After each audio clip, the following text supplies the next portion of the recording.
2021 meeting to order. Quick housekeeping: as we continue meeting virtually during the pandemic, we will continue to live stream the audio on video of this meeting on the internet and on YouTube. As we gradually begin to come out of the pandemic-related restrictions, looking forward to us being able to meet in person soon, perhaps, as we've discussed a little bit internally, even at our September meeting.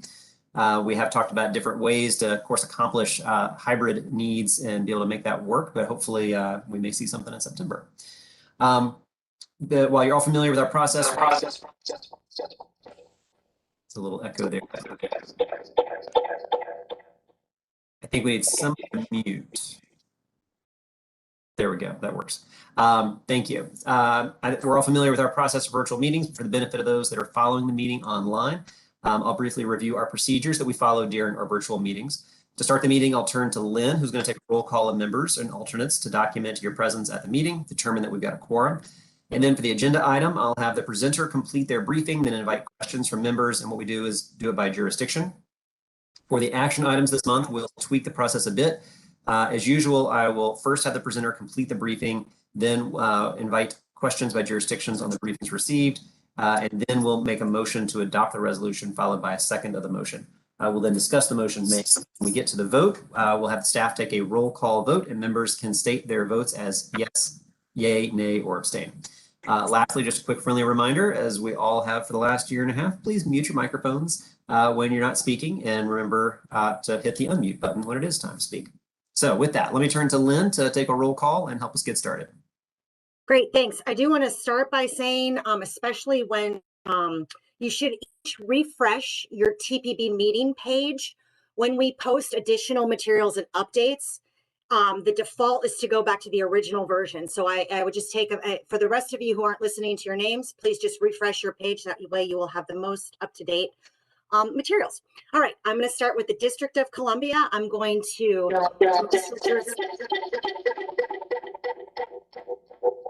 list your jurisdiction.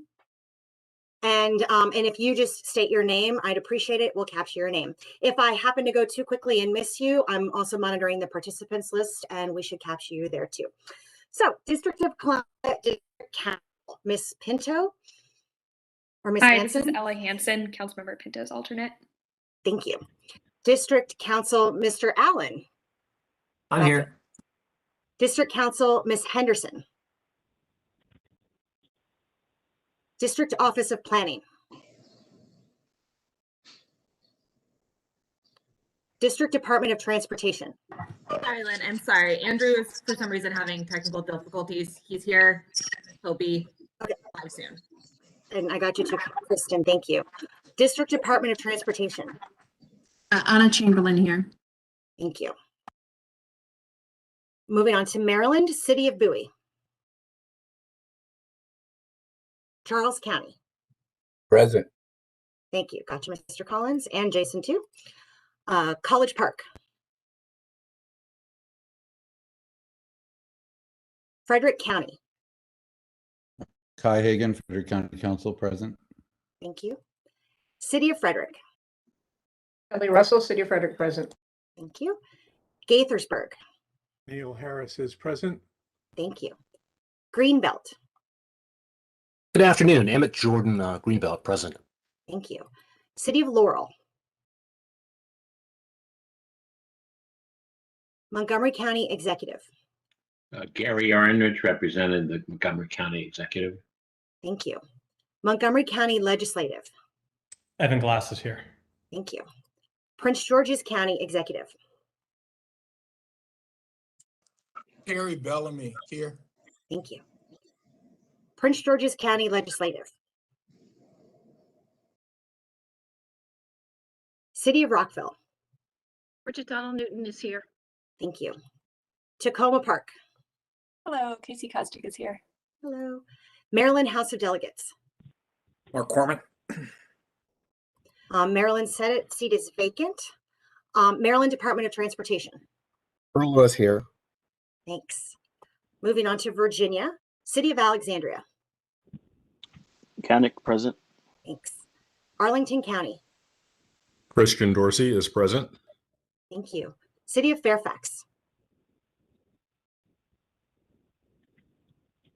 Fairfax County Legislative. James Walkinshaw is here.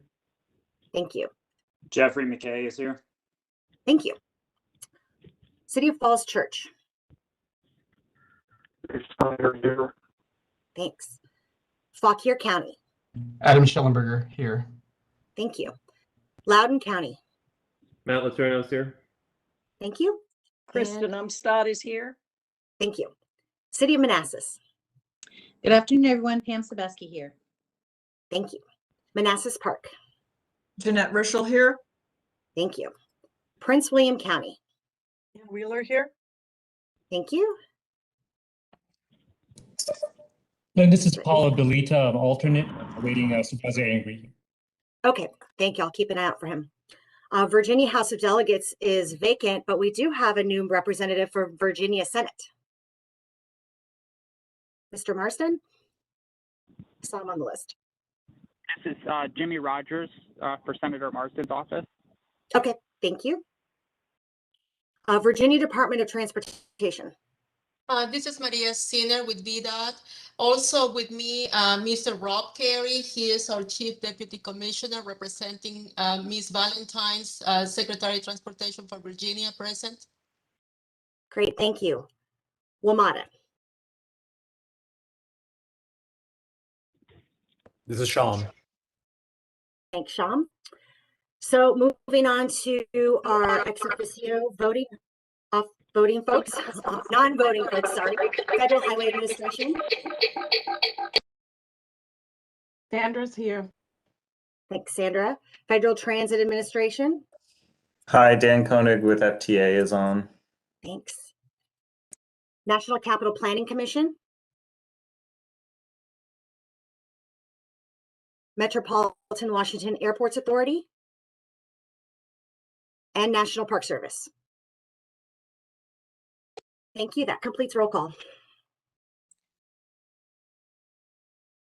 Thank you. Lynn, this is Senator Dave Marsden from Virginia. I'm having all kinds of problems here with sound and video. I apologize. Okay, thanks for letting us know. Thanks, appreciate that. All right, thank you very much, Lynn. I think we're going to try hard to figure out the mutes. I think that creates the feedback loop that we're hearing a little bit of. But thank you, Lynn. We did have a few public written comments from the public for today's meeting. I'll ask you to summarize those, Lynn. I understand these comments received have been posted to the meeting's webpage so we can review them. And then just for a quick programming note, I see Chuck Bean is with us. Chuck, I was going to turn to you after Lynn does the public comments and before we do the approval of the minutes. So Lynn, let me turn to you next. Great, thank you, Chairman Allen. So for the June TPB meeting, staff received 14 comments. Out of the 14 comments, 11 comments urged the TPB to support Council Member Glass's resolution to examine climate change impacts of all projects endorsed by the TPB. 2 comments urged the TPB to consider climate change when approving the projects for Visualize 2045. They asked the board to support projects that will allow the region to meet the 2030 regional climate goal. 1 comment urges the board to reject any resolution that would require TPB staff to divert time and resources from the region's critically important air quality conformity process.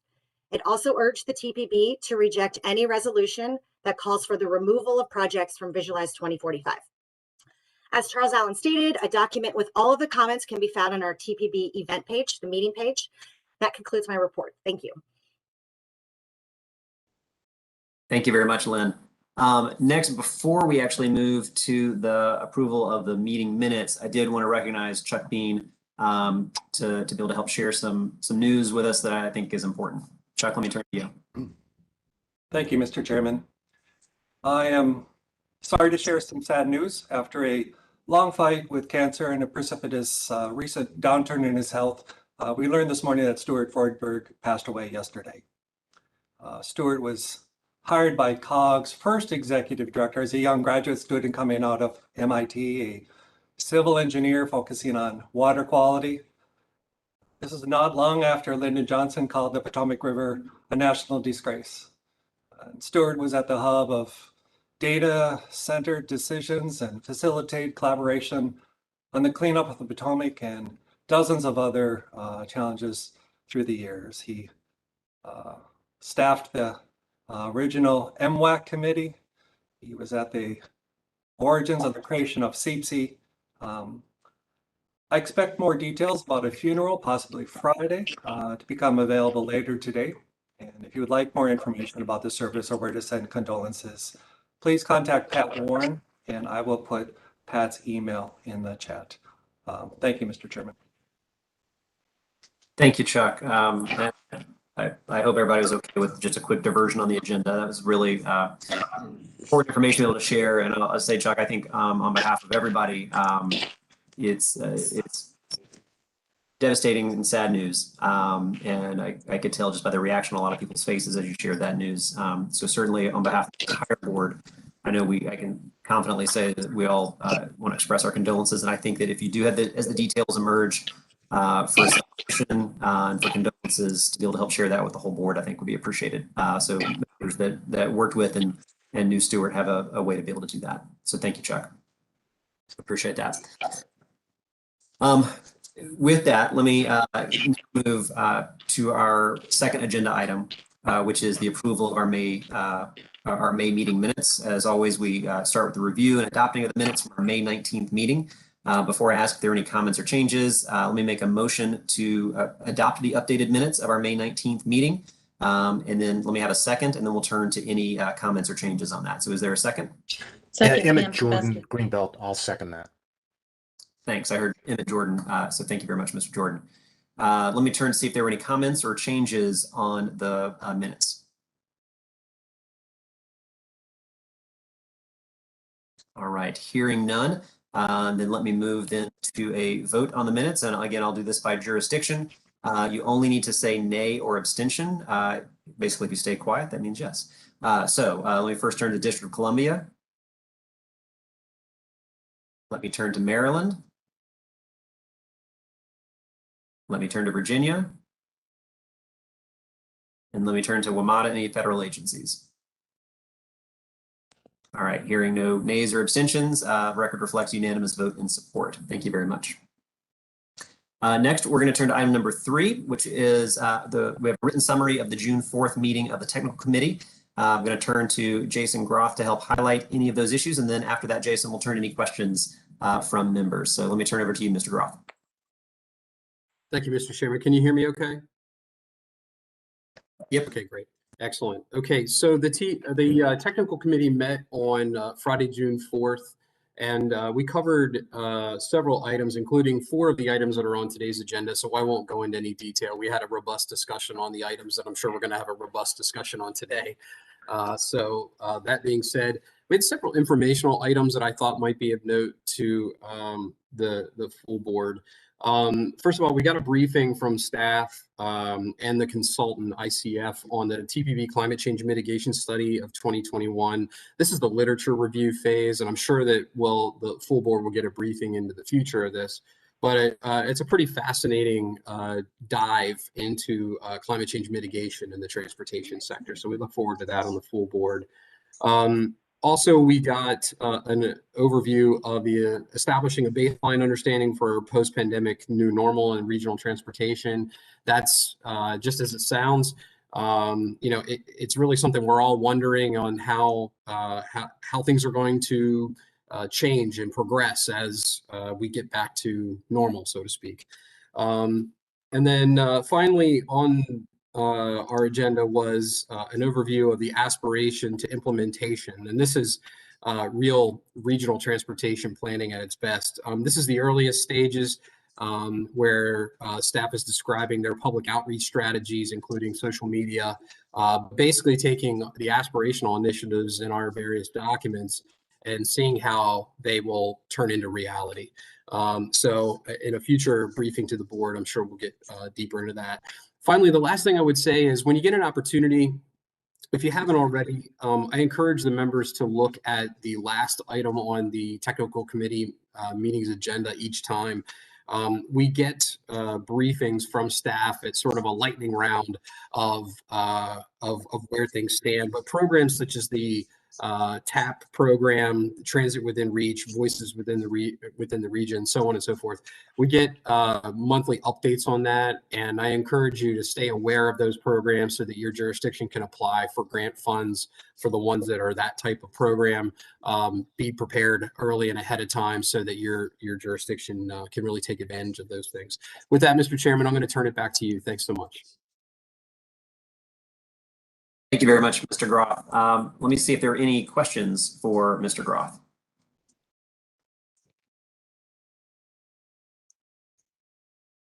All right, and not hearing any.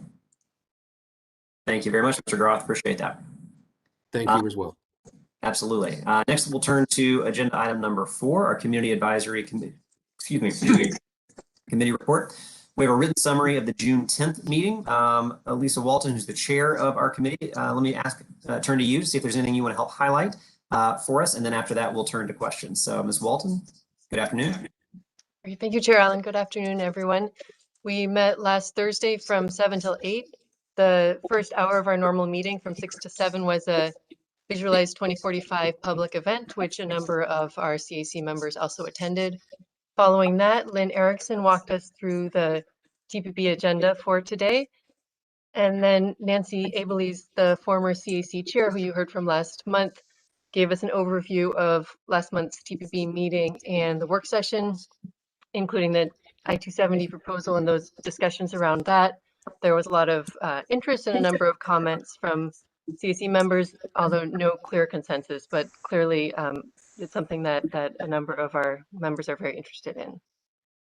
Following that, the bulk of our meeting was focused on how CAC members can contribute to our mission and build on our long history of engaging with the public on regional transportation planning. And we had a discussion about how to do that. A number of members who are more long-serving gave us some of their thoughts, and then we had a broader discussion. Some of the ideas included getting input from diverse audiences, identifying community events, working with community groups that we're already involved in and leveraging that. Also, the importance of having materials to hand out, a good website, social media, and using all of those tools. Also, reaching out to small businesses in our community, and also having visualizations to help people really see what this is about. We also had a great suggestion about involving people in other discussions that are relevant, for instance, housing or housing policy discussions, and bringing that to the fore to really draw the link with transit. So that's really it for me. It was a short meeting, but we covered a lot, and happy to answer any questions. Thank you. Fantastic. Thank you so much, Ms. Walton. Let me turn and see if there are any questions for Ms. Walton and the Community Advisory Committee.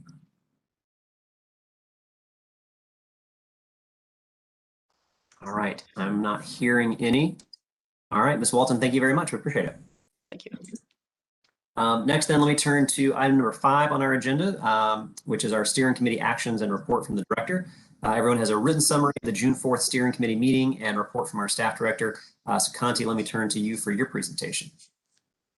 Thank you, Mr. Chair and members of the board. You have a copy of my written report, and in the interest of time, I will not review all the materials.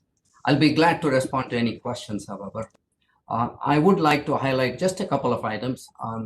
Based on the promising positive news of the gradual reopening we are seeing from the pandemic-related restrictions, Vice Chair Sebeski had suggested the steering committee begin thinking about in-person meetings here at the TPB.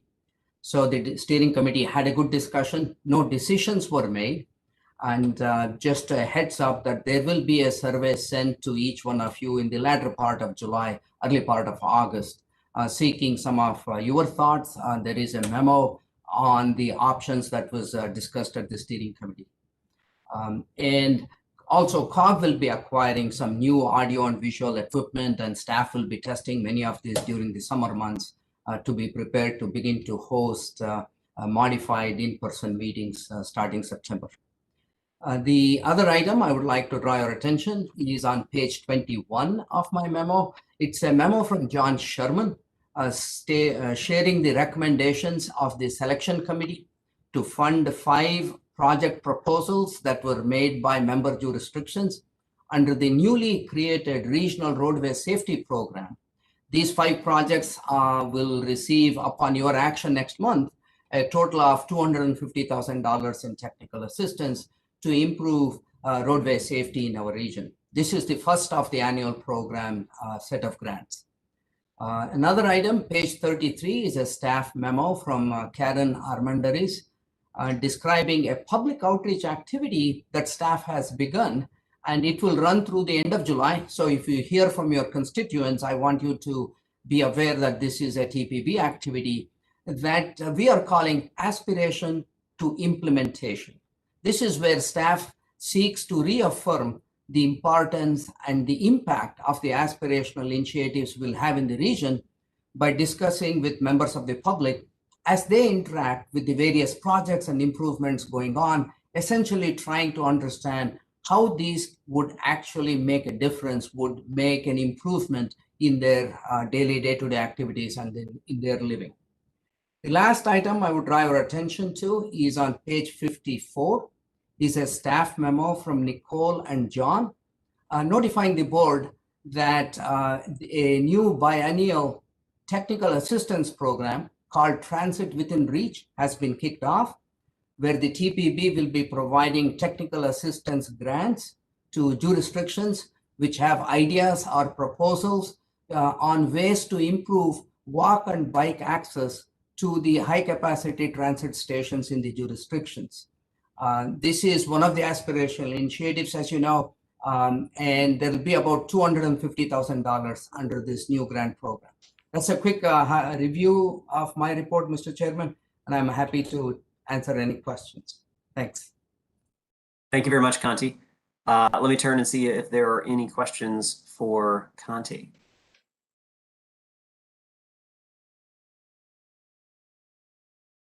All right, I'm not hearing any.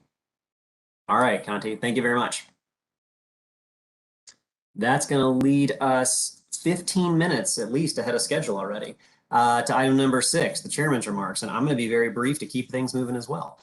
First off, I understand we've got a new member of the board. A vacancy in Virginia has now been filled. So we have a representative from the Senate of the Commonwealth of Virginia. So welcome to Senator David Marsden to the TPB. We're very glad to have you and welcome aboard. Thank you so much.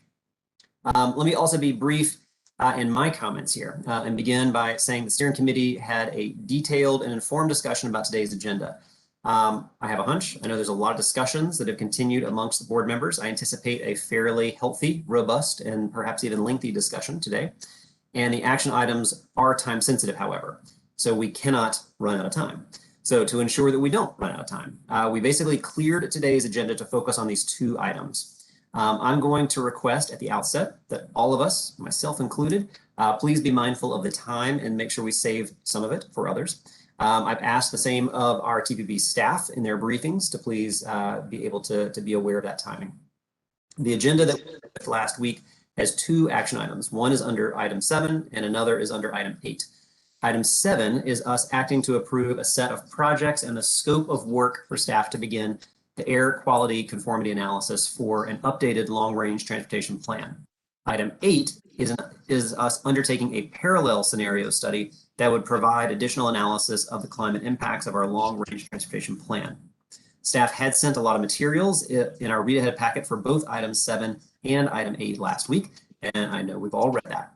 Over the last few weeks, board members have been working to see if these 2 actions could possibly be combined. Out of that collaborative effort has come a substitute resolution for us to consider under item number 7. The substitute resolution is currently drafted, will allow us to take action on both agenda items, approving project inputs for the air quality conformity analysis, updating our long-range plan, and also committing to undertaking a climate change scenario study. So essentially, the substitute resolution combines the topics under agenda items 7 and 8. Unless there's an objection, what I'm going to propose to do is that we take up both matters under item number 7. So what I'm doing is pausing to check to see if there is an objection to being able to do that on our agenda. All right. Excellent. Thank you very much. So with that, so that we can reserve the bulk of our time for item number 7 then. I'm going to now transition to item number 7. So with the now slight modification to our agenda that I just described, let us get started with both proposals that are in front of us. So first is approving the inputs for the regional air quality conformity analysis, which includes a list of transit and highway projects that we had been discussing the past couple of months and that we've held 2 work sessions on. Again, thank you to the TPB staff for facilitating those 2 work sessions. Today, we bring everything together and we take action that will help us stay on schedule to update the long-range plan, adopt a new TIP, and revise the conformity analysis, a process that we began last December. We were provided quite a bit of read-ahead materials last week so that we can discuss this. Also, we'll be briefed on the fiscal constraint analysis that staff has been working on. That's something that must be done for the conformity analysis for the feds to approve the analysis. So I'm going to talk process for a second. So here's what I'm going to be doing next. I'm first going to ask Conti to quickly review the materials that we have received. Then Conti and Eric will review the specific elements on the conformity analysis, conformity inputs that we would be approving when we adopt the resolution. Then at the end of their briefing, then I'll move to questions to clarify the information staff would have provided us in their briefing. And then after that, we'll then make a motion to adopt the staff resolution that was in the read-ahead packet for item number 7. At that time, we will consider the substitute resolution that I mentioned during my remarks earlier. The substitute resolution was posted to the TPB Meeting Materials website, and we all received a copy of it via email from Conti yesterday. And once we have that resolution on the table, then we'll be able to discuss and take action on that. So trying to kind of walk through the process here for everyone as best we can. So with that then, what I'm going to do is next turn to Conti and then Conti and Eric for the next steps of this. Does that work for you, Conti? Thank you, Mr. Chairman. I think that was a good overview of the process. So hopefully I didn't confuse us all in the process, but I think we'll be prepared now. Thank you for that. So as you noted, the read ahead packet was quite voluminous between items 7 and 8. So I will very quickly walk you through the materials that was sent. Hopefully most of you found most of the materials familiar since we have been reviewing or discussing it for the past couple of months. There were 3 sets of documents that was provided, and that is on the meeting web page for those who are observing this meeting. The first document is titled Staff Resolution Approval Packet Visualize 2045 Project Inputs and Air Quality Conformity Scope of Work. This document has 55 pages and contains the staff resolution TPB R19-2021, which upon adoption today by the board does 3 things. 1, it will approve the scope of work that staff will use to conduct the federally required air quality conformity analysis. 2, it will approve the transit and highway projects that will be included in this air quality conformity analysis. And 3, it will approve the use of the forecasted population, employment, and households that was provided to us by COG's Planning Director's Technical Advisory Committee. So those are the 3 things that the staff resolution would do. So for your convenience, the scope of work that staff will use to do the federally required conformity analysis are listed on pages 4 through 10 of this document under 7. The list of transit and highway projects are listed on pages 11 through 52. There's a lot of projects, 600 plus projects, so they're listed on these pages. But for your assistance, on table 11, there is a table of contents that you can look at. And lastly, on pages 53 through 55 of this memo are the forecast employment, household, and population projections that has been provided to us by COG's planning directors. That's all in the first document. The second document is titled the substitute resolution. That is the resolution, Mr. Chairman, that you just described. After our briefing, the board will have to decide whether they will work with the staff resolution or whether they would put that aside and work with the substitute resolution. The third and the last document on the website, and that was provided to you, is titled Memo Packet for Visualize 2045 Project Inputs and Air Quality Conformity Scope of Work. This has 26 pages, and it contains an informational memo from the staff to the board pertaining to the TPB's request to the Federal Highway and FTA to grant an extension of the time frame for us to do this update. The TPB letter that was sent is provided as attachment 2 on page 7. The Federal Highway and FTA response that we received, which regrettably did not give us the time extension, is listed as attachment 3 on page 9. Also included in this document is a memo from Eric Randall on staff on the financial constraint analysis that has been done on the projects that have been proposed and that you referred to, Mr. Chairman. And it also has a copy of all of the slides that Eric and I will be using for our staff report next. That's a quick overview of the materials that was provided.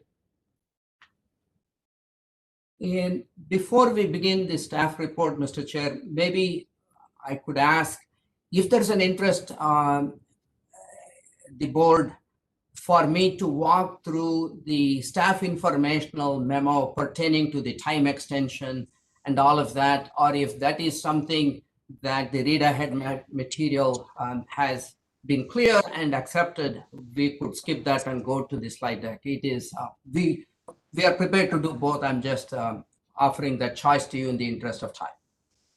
I think because I have been so efficient with the first few items, we do have the ability to briefly go over that, because that was something that had been a direct request regarding the request about the timing. So I want to make sure that for all members, they know what that timing is. So I don't think we'll spend a lot of time on it, but if you can walk us through that, and then we can turn to Eric right after that.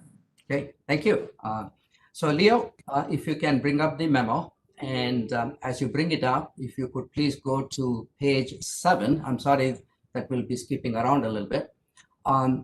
This is a copy of the letter the TPB wrote on May 10th of this year, requesting a 6-month extension of the date by which TPB has to complete and receive the federal approval for the updated plan, for a new tip, and for the revised conformity analysis. That date is December 13th, 2022. In its letter, the TPB clearly cited the reason for asking this extension, and that is the board's desire to explore specific greenhouse gas reduction actions within the transportation sector that could be considered and made part of this updated plan. So it cited why it was asking the time extension. Leo, on page 9, please. Here is a copy of the May 25th letter back from the Federal Highway and FTA without the 6-month extension that was sought, yet with a note that the TPB should continue its statutorily required updates, and we should really not risk a lapse in any of these 3 planning documents. The letter goes on to note that in addition to the plan and the tip that might lapse if there is a delay, the region's conformity would also lapse. And these things combined would really limit the ability of the transit and highway agencies in the region either to access the federally obligated funds or to get approval on projects that have been planned and documents that are being reviewed by the federal agencies. Leo, if you can go back to page 2, this is where the staff informational memo begins that provides a little bit more background on the plan and the tip and the air quality conformity update that we are engaged in. And it is all on the basis of that we will be meeting the December 22 deadline for completing all of this. And on page 3 is a description of the process that formally began, as you noted, Mr. Chair, in December of 2020, but in reality, the work began in March of 2020. That was when we started working with all of your member agencies, looking at the financial projections for the next 25 years, because that is one of the requirements that we have to meet as part of the update. Page 4 describes at a summary level the consequences to this region if the plan, tip, and conformity documents lapse, if we miss this deadline. There are quite a few different federal regulations that are applicable in all of these situations, and these are cited in the memo. And lastly, on page 5 is some information on the options that the TPB will continue to have to explore a climate-focused long-range transportation plan, even without the 6-month extension. And that is part of what is in this substitute resolution that has been offered. And indeed, that is the topic of what was agenda item number 8, and which will also be discussed now. So that's a quick overview of this staff memo, and I'll be happy to answer any questions, Mr. Chair. Great, thank you, Kanti. Do you want to take any questions on this portion now, or did you want to have Eric do the financial presentation and then field questions after that? It might be best if there are questions about the extension and what the elapse would mean and all of that, we could do that. And then we can take questions on the resolution and the financial analysis after our report. Got it. Okay. So for members, this is not time for questions yet on the larger piece. This is questions right now just on the timing and the extension and the letters that Kanti just reviewed. So let me turn and see if there are any questions for Kanti regarding that.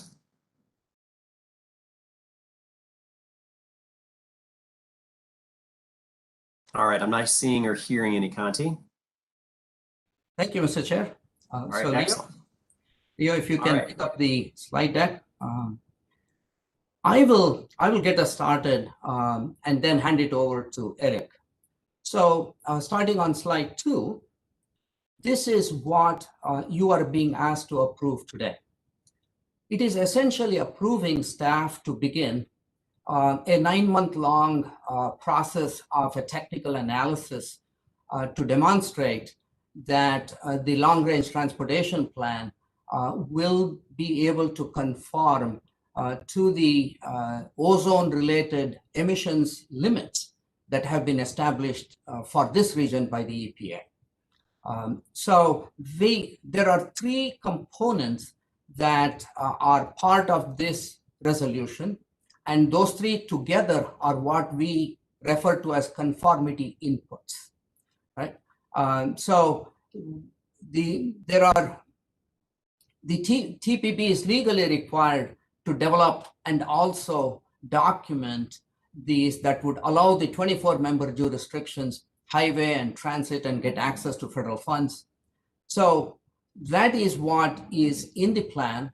And the Visualize 2045, the long-range plan, can be seen as having 2 distinct parts.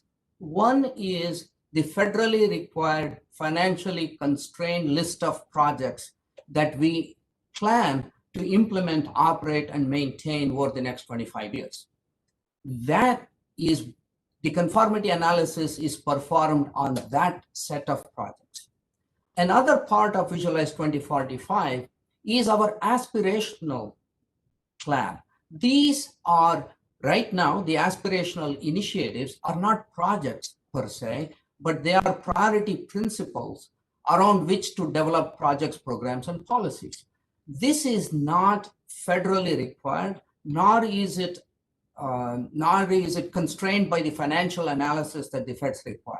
But this is a clear indication of the board to the region as to what their aspirations and goals are for improving the region's transportation system. What, under this action, we are asking only the constrained element of the Visualize 2045. Right. So next slide, please. The 3 elements of the conformity inputs to begin with are the cooperative forecast. Because this is a 25-year plan, we have to have a sense of what might be the population, employment, and number of households in the region, and where they may be distributed over the next 25 years. This is called the cooperative forecast. The TPB does not develop it because this is dependent on your local planning and zoning.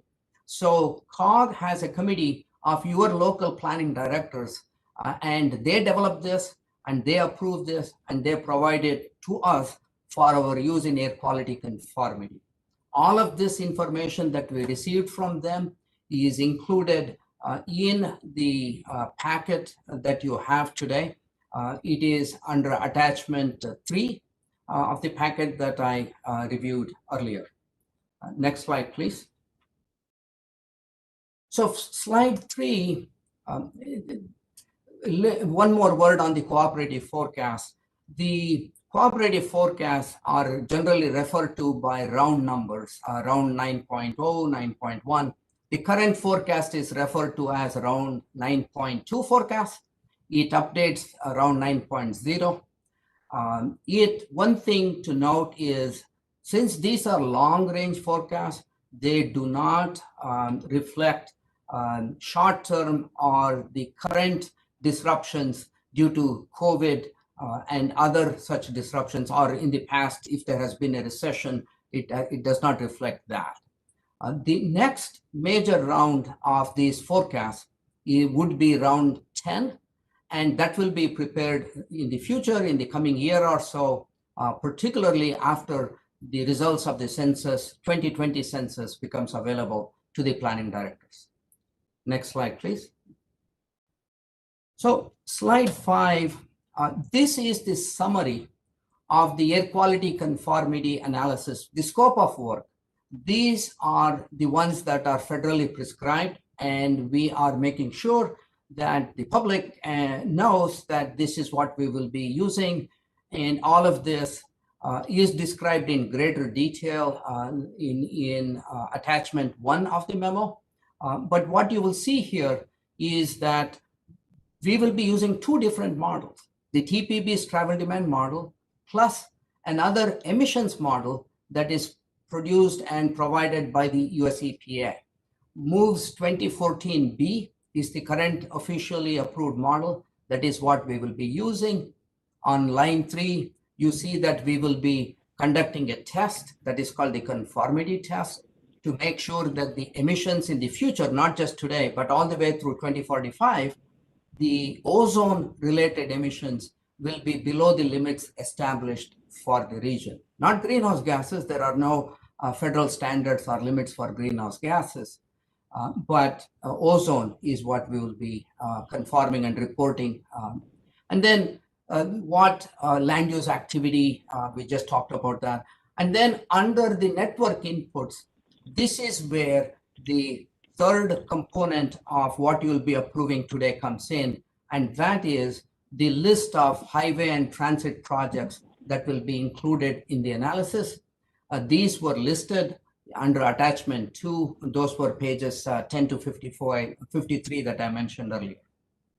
Next slide, please. On slide 6 is a sample visual of the transit and highway projects listed on pages 11 through 52. You will see that every single highway and transit project that will affect the system's capacity, which can be included in the model, will be included in the analysis. And I'll just quickly walk you through the color coding that we use on this. There are about 615 plus line items in this document, and projects that are being dropped from including in the analysis, you will see that a strike through across the entire row. Projects that are totally new and are to be included in the analysis are highlighted in yellow across the entire row.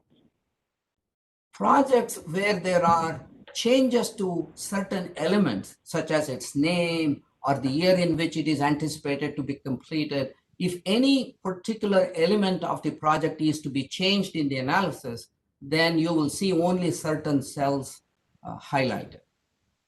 And again, there are about, as I said, 600 plus projects within the TPB planning area, but the list also includes about 65 projects that are outside of the TPB planning area that was provided to us by our adjoining MPOs. And we use that because our model goes beyond the TPB area. So that's just for your information. We will obviously not be making any changes to those 65 projects.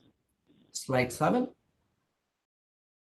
This is where I turn it over to Eric Randall, who has been working on it since last March, on the financial analysis of the entire plan for the next 25 years. So Eric? Good afternoon, Mr. Chair, members of the board. I'm Eric Randall, a staff lead for the financial element of Visualize 2045. Next slide, please. So the financial analysis for the new Visualize 2045 plan must meet federal requirements from the Federal Highway Administration, the Federal Transit Administration, and the Environmental Protection Agency. There is detailed guidance, especially from Federal Highways, on how the financial analysis should be conducted. The memo in the meeting packet that Conti mentioned has links and some more information if you're interested. In particular, though, there is an emphasis on reasonable revenues. These must be from existing or legislated sources with due allowance for growth, for instance, in motor fuel tax revenues, and reasonable shares of any discretionary grant funding programs. Otherwise, the goals for the financial analysis are to demonstrate financial constraint, to fund the operations and state of good repair of our existing transportation system, and to provide what capacity expansion we can to meet forecast population and economic growth. Next slide, please. So where do transportation revenues come from? There is an alphabet soup of federal program funding sources for highways, for bridges, for planning and research, which includes MPO funding, for safety, for air quality, and so forth. WMATA's dedicated PREA funding from the federal government is another example. There are also the discretionary grant opportunities, including the RAISE grants, formerly TIGER, that many jurisdictions are applying for right now, as well as transit funds for expansion or buying electric buses. Then there are state and regional funding sources, with which many of you are familiar with for your particular state or membership in any regional agency or body. The important takeaway is that most funding is not fungible. It can't be reallocated outside its purpose or without changes in the legislative process for using such funds. Next slide, please. So here's the preliminary analysis for transportation revenues for the long-range plan. Again, we've already been working on this for close to a year since we drafted out a scope of work with the state DOTs. We're still working on it. Let me emphasize that these figures today are preliminary. Financial analysis is typically conducted over an 18-month period in coordination with the other work that's taking place on the long-range plan and the TIP. Staff are still working with jurisdictional staff and agencies on collecting and validating some of this information. So there will be some changes. The final financial analysis should be completed this December, and the federally required financial plan that will be drafted will be Appendix A of the final Visualize 2045 document. But this is where we're at today. The left-hand pie chart shows the 5 categories of transportation funding for the region, which we calculate adds up to $228.9 billion. Again, that's in year of expenditure dollars. So by 2045, a dollar is only worth about 70 cents of today's current money. Again, inflation kicks in.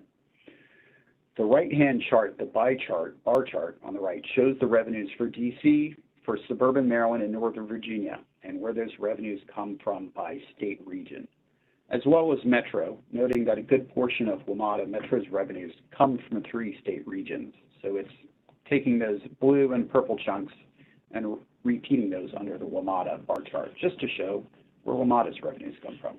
Next slide, please. Where do these regional transportation funds go? A large part of it goes to transit operations and maintenance, followed by transit state of good repair, SGR as we sometimes abbreviate it, and then highway projects. WMATA is our region's biggest project. 45% all funds go to support Metro Rail, Metro Bus, and the Metro Access paratransit system. About half of our transportation revenues support various of our adopted aspirational initiatives. I would expect that was in 2018. I would expect about the same for this plan once we complete the analysis. Finally, I also want to emphasize the federal requirements for the performance-based planning and programming, PBPP, target setting, such as the annual highway safety targets that will come to you this fall. We have to explain in the plan and TIP how the projects funded are linked to meeting those targets that the board has adopted. Next slide, please. So this is where the funding is going. These 2 pie charts show the expenditure side of the analysis. Again, these numbers will change, but overall the figures should be pretty close to final. The pie charts are to scale, so about 60% more funding goes to transit than goes to the highway side of the ledger. Again, WMATA is the region's largest transportation project. I note there. I will repeat that at the MPO level, we focus on regionally significant projects and those receiving federal funds, which are required to be listed in the plan and the TIP. There are many small transportation projects at the local level, such as bike lanes, sidewalks, which is so important for walking, that don't make it into our analysis, but I've broken out the few that do in the lower left-hand corner. Next slide, please. So I will close by providing some perspective. The financial analysis today only covers government sources. As a society, we spend significantly more on transportation, by some analyses as much as 10 or 20 times as much, most of it on personal vehicles, parking, garages, all parts of your house even. Governments provide the road and transit network, which, operating safely and keeping in a state of good repair, takes up about 84% of our planning funding, which again focuses only on regionally significant transportation. Expansion projects take time, with highway and transit projects often studied and planned for years. Project evaluation and funding takes place through established processes for funding and decision-making, which are determined by legislation and agreements in Congress, state houses, regional bodies, and city and county councils and boards. The TPB's priorities are established through the vision, the RTPP, and most recently the aspirational initiatives. To advance projects that support these priorities, decision makers and staff need to keep advancing projects through design to implementation. In addition, TPB staff work to prepare videos, infographics, and other information materials for all types of audiences that can help build support for these projects. Thank you, Mr. Chair, and that concludes my portion of this briefing. All right, thank you very much, Eric, and thank you very much, Conti. All right, so what we're going to do next is, again, we're going to kind of, as we work our way through this, we're going to have questions on the financial analysis matter that Eric just briefed us on, or the conformity inputs that Conti walked us through. So again, we'll get to the resolution in just a minute, but right now, to board members, the questions are to Eric and to Conti on financial analysis or on those conformity inputs. So let me turn to the board and see if there are any questions regarding this aspect.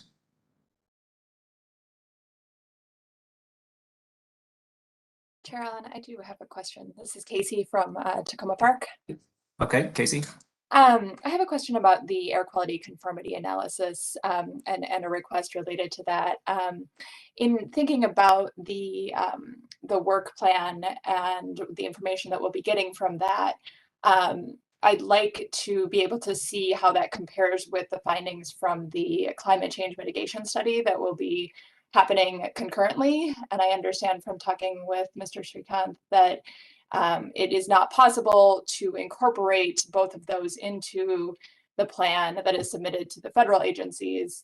But I'd like to request that when we receive the plan and the briefing as a board, that we be able to see that as it compares with the findings of the climate change mitigation study, so that we can see how the findings from the air quality conformity analysis compare to our goals and our progress towards our goals to meet the 50% reduction in greenhouse gas emissions by 2030. Okay. Mr. Chair, I'm happy to respond. I agree. Ms. Kostek did reach out to me to ask about the process, and that's certainly doable in the sense that we expect the results of the climate change mitigation study to become available end of December. We expect the results of not just the air quality conformity analysis.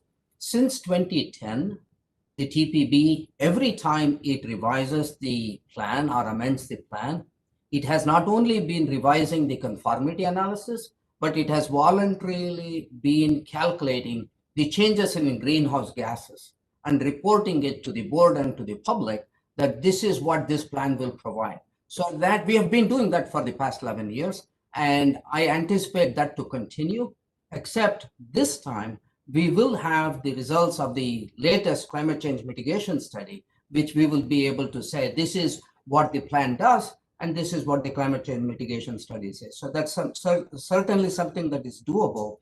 And when we bring the results back to the board in April of next year. Thank you. I think that would be really helpful. Sure. Thank you, Ms. Costick. I did see, I think, Mr. Collins, I see your hand up virtually. Yes, thank you, Mr. Chairman.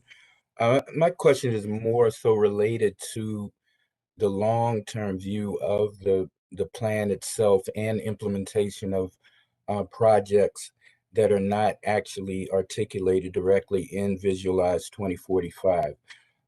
There's not a single project in Southern Maryland that is part of the actual analysis.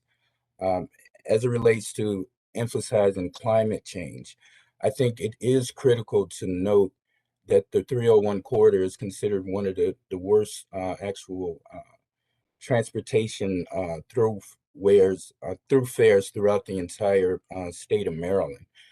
And I guess my primary concern is looking at the projects for the future and emphasizing the actual potential for Southern Maryland Rapid Transit, which has gained significant momentum within the last year or so. I've recognized as you began Visualize 2045, funding mechanisms were not in place, or the potential for those funding mechanisms.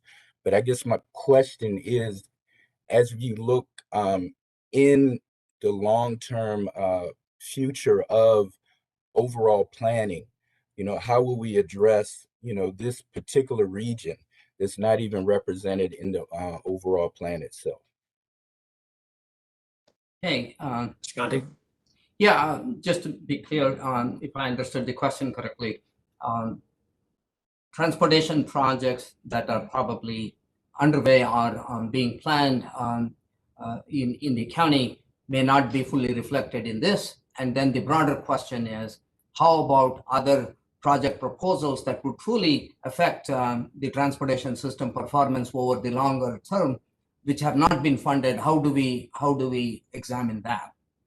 On the first part, any transportation improvement, and as Eric was saying, what we are approving today are what projects can actually be modeled in the model that we will be using. Projects such as bike ped improvements or safety improvements are all very critical, but our model is at a very high level.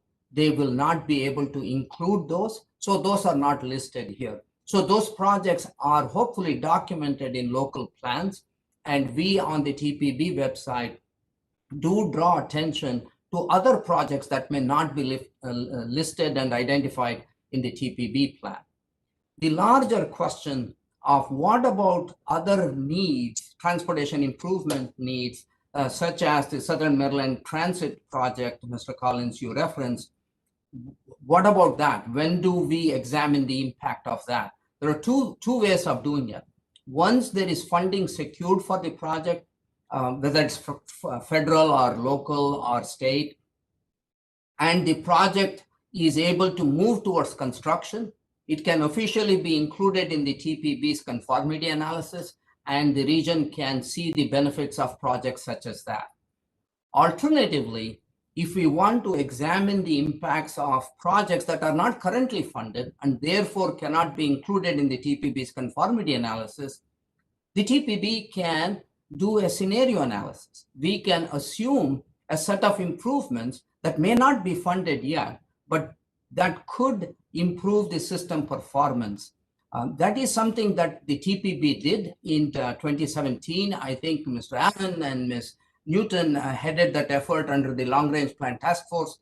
10 different scenarios were analyzed, and I think one of the 10 was significant transit expansion. So we assumed a lot of new transit projects throughout the region, tens of billions of dollars, and to determine how it would improve. So we can make sure that those sorts of scenario analysis are periodically done to establish or to appreciate how other projects that are not currently funded can indeed be good transportation investments for the future. And Conti, I know you know this, and I don't want to belabor this because I know that there are numerous questions, but this is a regional project, and sometimes I overemphasize the Charles County element, but this is a project that impacts Prince George's and Charles County, and so I just wanted to make that point. It is a regional project, and I think just in terms of analysis as it is related to climate change, I think it's significant.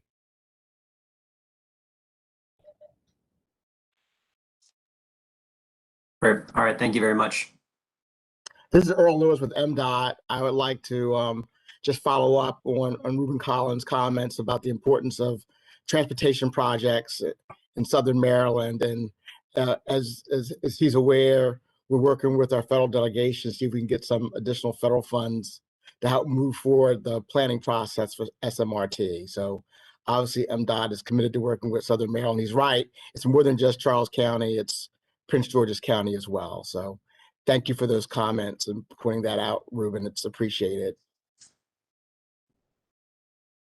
Great. All right. Thank you very much. Appreciate everyone. I don't see any other comments on this portion. All right. So let me then start moving us to the next piece.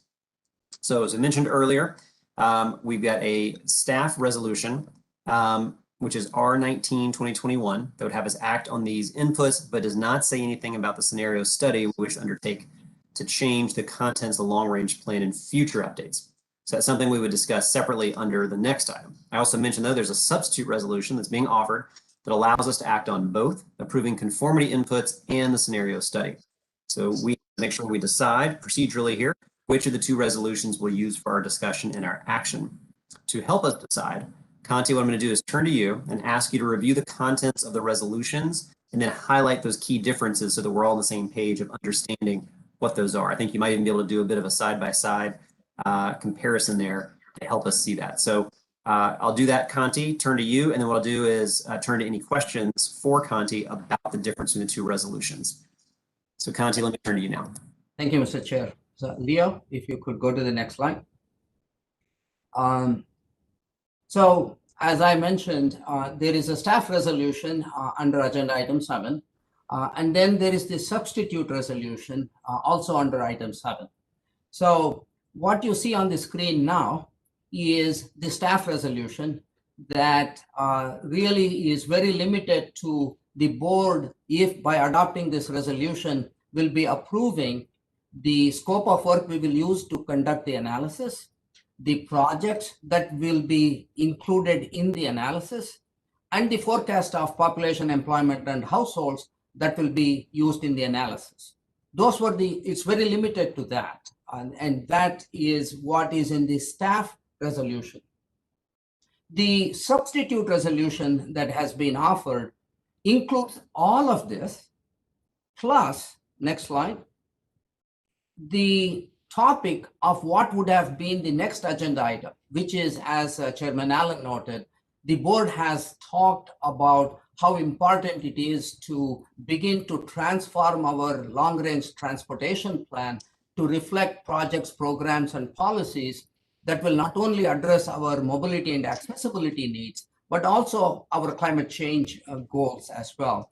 So in this substitute resolution, there is a second part, and that is part B.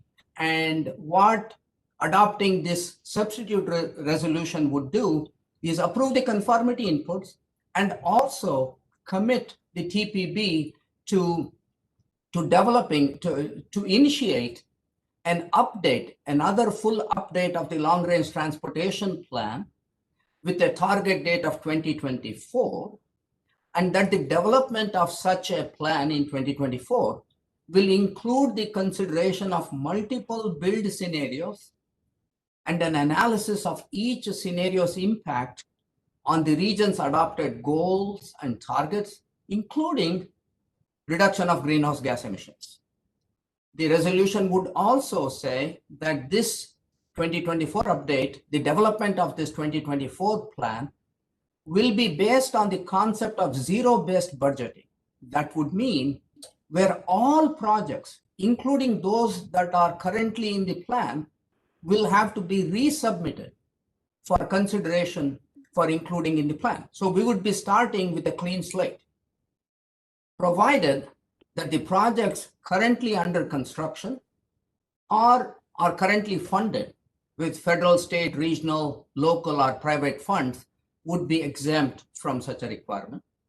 And the last part of this resolution would be that the TPB will use the above scenario analysis to inform the development of not just the 2024 update, but also subsequent updates to the long-range transportation plan.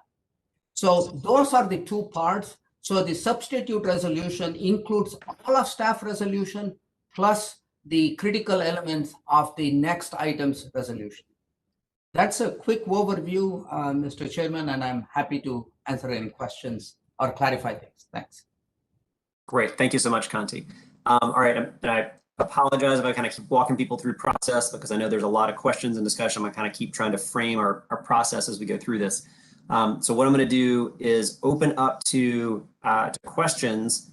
What we have here, and this is around the difference between the two resolutions. We're not yet at the motion on the substitute resolution. That's going to come after the questions here.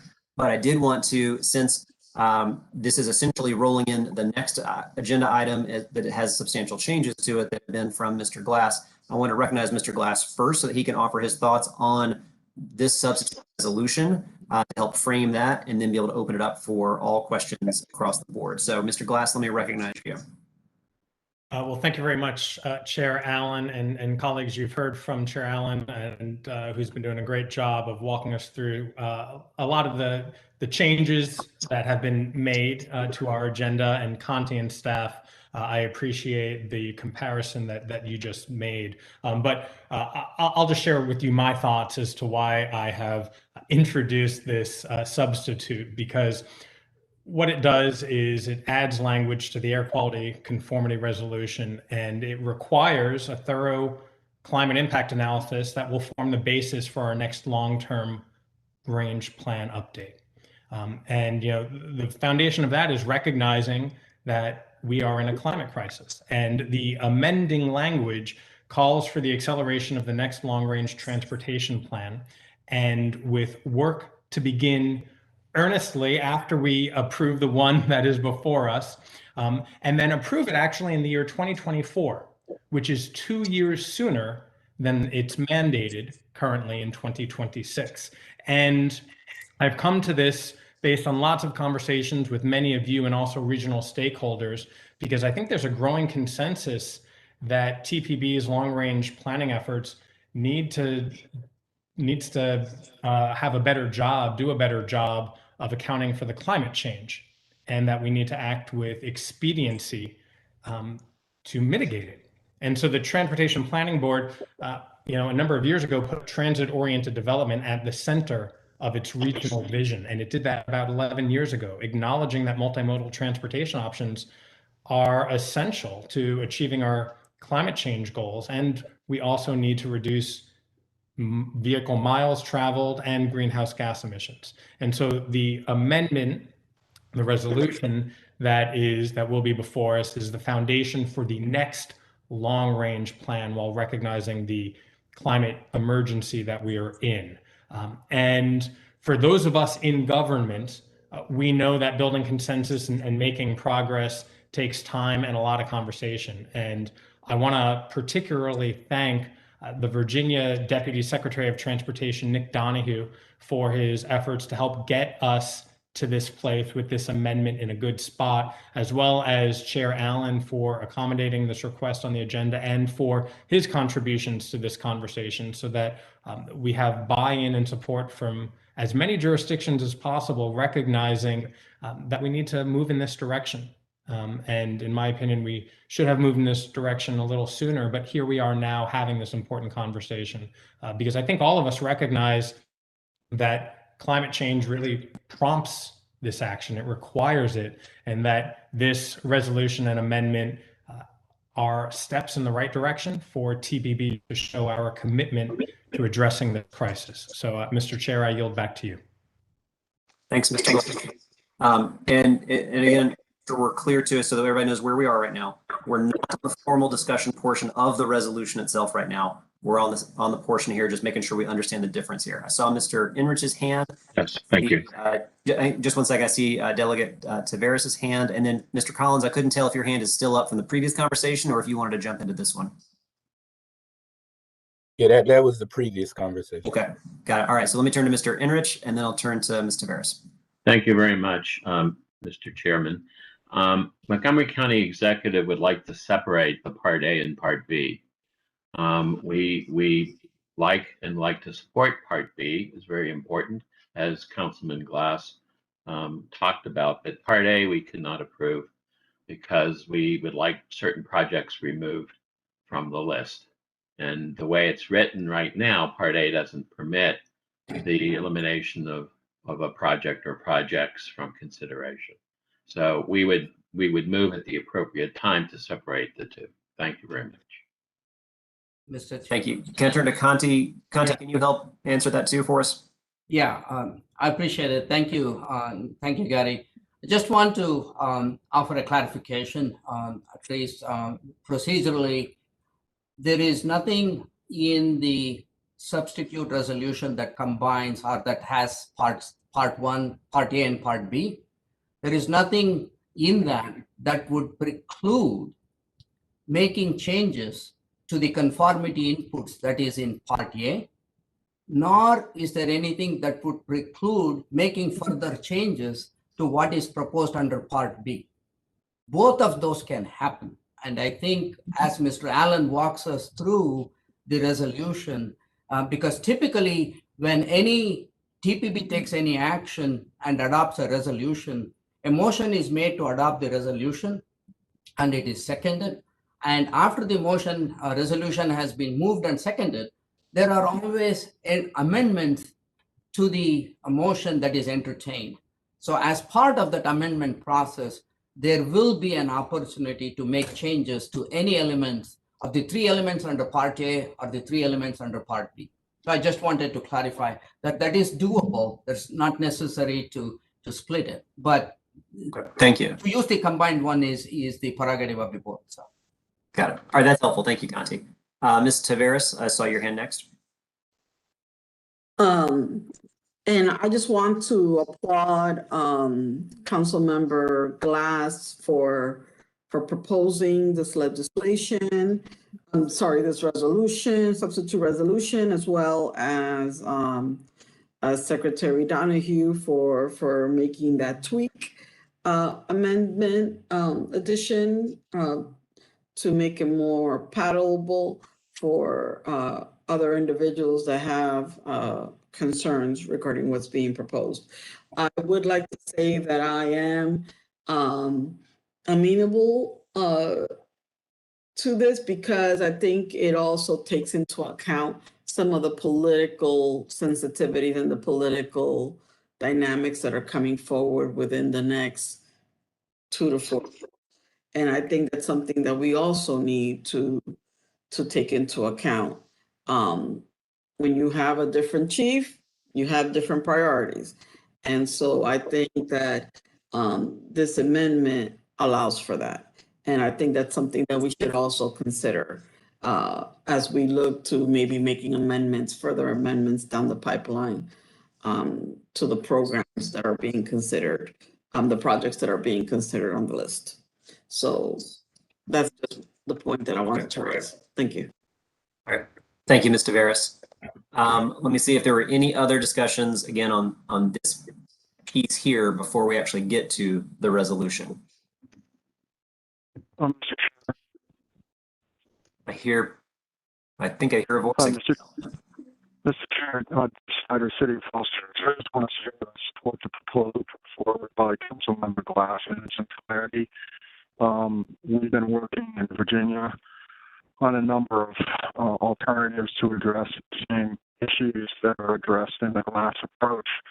And I'm fully prepared to support both parts of that approach. Thank you. All right. Thank you very much, Mr. Snyder. Mr. Chair. Yes. Maria Siena, Virginia DOT. Maria. How are you? We also support the amendment submitted by Mr. Glass and to be taken on its entirety and not to split the two. If the two were to be a split, could Canty or you explain how the procedure will go? I mean, I'm a little confused as to, do we have a choice or are we gonna take the combined A and B first? And then Good question. Conti, let me take a crack at it and then you clean it up if I mess this up. All right, so in a moment, what's going to happen is we'll move to essentially ask someone to make a motion to make the substitute resolution to become our main resolution. So essentially to put that on the table.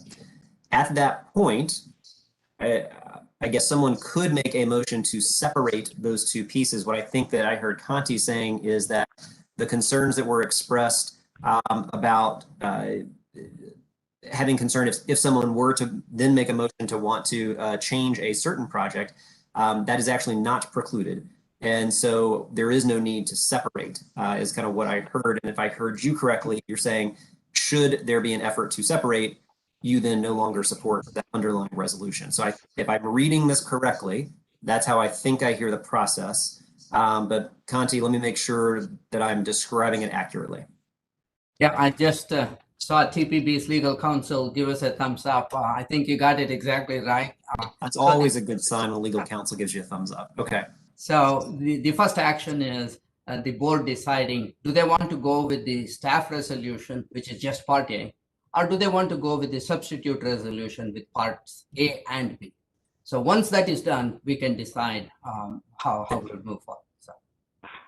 Excellent. Ms. Umstead, I see your hand went up virtually. I wasn't sure if you want to jump in on this or if you were waiting for the underlying resolution. No, I just wanted to thank you, Mr. Chairman, Dave Snyder, VDOT, and say that Loudoun County supports the substitute as a unified resolution. Thank you. Great. Thank you very much. I appreciate that. And then I think Mayor Rochelle, I think I see your hand up that just went up. Yes, thank you, Mr. Chair. I also want to thank Mr. Glass for his sensitivity and his willing to work. I, from Virginia, thank you very, very much. I also thank Mr. Snyder, who was very complete in his outreach to all of us. Thanks to staff, thanks to everyone who put together this substitute resolution, and I would most certainly support it. Thank you. Thank you very much, Mayor Rochelle. All right, with that, then I think that we are now at the stage where we can now invite a motion to make the substitute resolution the main resolution for us to consider. So I don't know if I should turn to Mr. Glass if you would like the honor of making that first, and then we'll have a second after that. So moved. Second. I'm going to use chair's prerogative, and I heard Pam Savesky, so I'm gonna say Pam Savesky did the second there. So thank you very much. The regional love. All right, so thank you very much. So that means that what we have now is the substitute resolution before us. We have a motion to make the substitute resolution the main resolution that we are acting upon. After that, there can be then further discussion. Is that, got my process correct, Conti? Okay, give me a thumbs up. All right. So with that then, let me turn and see if, sorry, my notes all of a sudden stopped. There we go. Let's see if there are any questions. I guess we're clear what we're voting on now to make sure that everyone understands that we are on moving the substitute resolution to become the main resolution. Any questions on that action? All right, then let us vote on that. I'll do it by jurisdiction. And then after we have that, if it passes, then now we are operating under what will now be the substitute resolution as the main resolution on the table. So you can vote generally with nays and abstentions. Your silence means a yes. So let me begin with WMATA and other federal agencies. And let me turn to Virginia and Maryland. Montgomery County Executive votes no. Okay. And the District of Columbia. All right, so Conti, I heard not unanimous support, one record of no from Montgomery County, but otherwise all others yeses, which means the yeses prevail. Yes. Do you concur? Okay, thank Yes, you. sir. Yeah, thanks. All right, thank you very much. Okay, so now we have agreed to use the substitute resolution as our main resolution. And so now what we're going to do is have a motion to adopt the substitute resolution R19-2021. And then once we have that motion, then we'll turn to discussion on the actual motion underneath that or the body of that. So is there a motion now or a motion to adopt substitution resolution R19-2021? I'll move it if nobody else does. Second, All right. I'm sorry, who was the second? Maria Siena with VDOT. Great. All right. Thank you very much. All right. So that is now moved. That is now on the table. So now let me turn to discussions and questions from our board members. Mr. Allen, if it helps, we can have on the screen display part 1, and we can have discussion and amendments to part 1 and then move to part 2. I know we prefer to see members as they speak, so I didn't want to distract if that is the choice. So. Got it. That makes sense to me in terms of if we want to deal with part A first, if there were any questions or discussions there, and then we move to part B after that. It's not hearing an objection to that. So then let me turn to part A. So I certainly have an objection to part A for Montgomery County. We would like very much to remove the I-270 495 recommended preferred alternative. The county executive acknowledges all the work, the good work of MDOT to change the recommended preferred alternative to eliminate the widening of I-495 and 270, I-495 east of 270. This is a significant step to reduce the impacts of the proposed project in Montgomery County. However, Montgomery County executive does not support the inclusion of 4 new toll lanes on 495 and 270 in the conformity analysis for visualized 2045. The executive has substantial concerns about MDOT's entire project development approach, including determination of the project limits, the definition of the purpose and need, the alternatives considered, the environmental impact analysis, the proposed P3 structure, and contracting with the P3 developer partner before the environmental clearances are obtained. Specifically, in terms of Visualize 2045, he believes that the congestion issues on this corridor can be addressed through less costly and less environmentally impactful changes to these roadways and substantial improvement to transit along these corridors. Further, he feels that replacing the American Legion Bridge should be a national infrastructure priority funded through a federal infrastructure program. While there is no desire to delay the region's conformity analysis, he must vote no on the resolution that includes the 4 lanes on each of these highways. So that means that we would have to vote no on this proposed entire resolution. Thank you.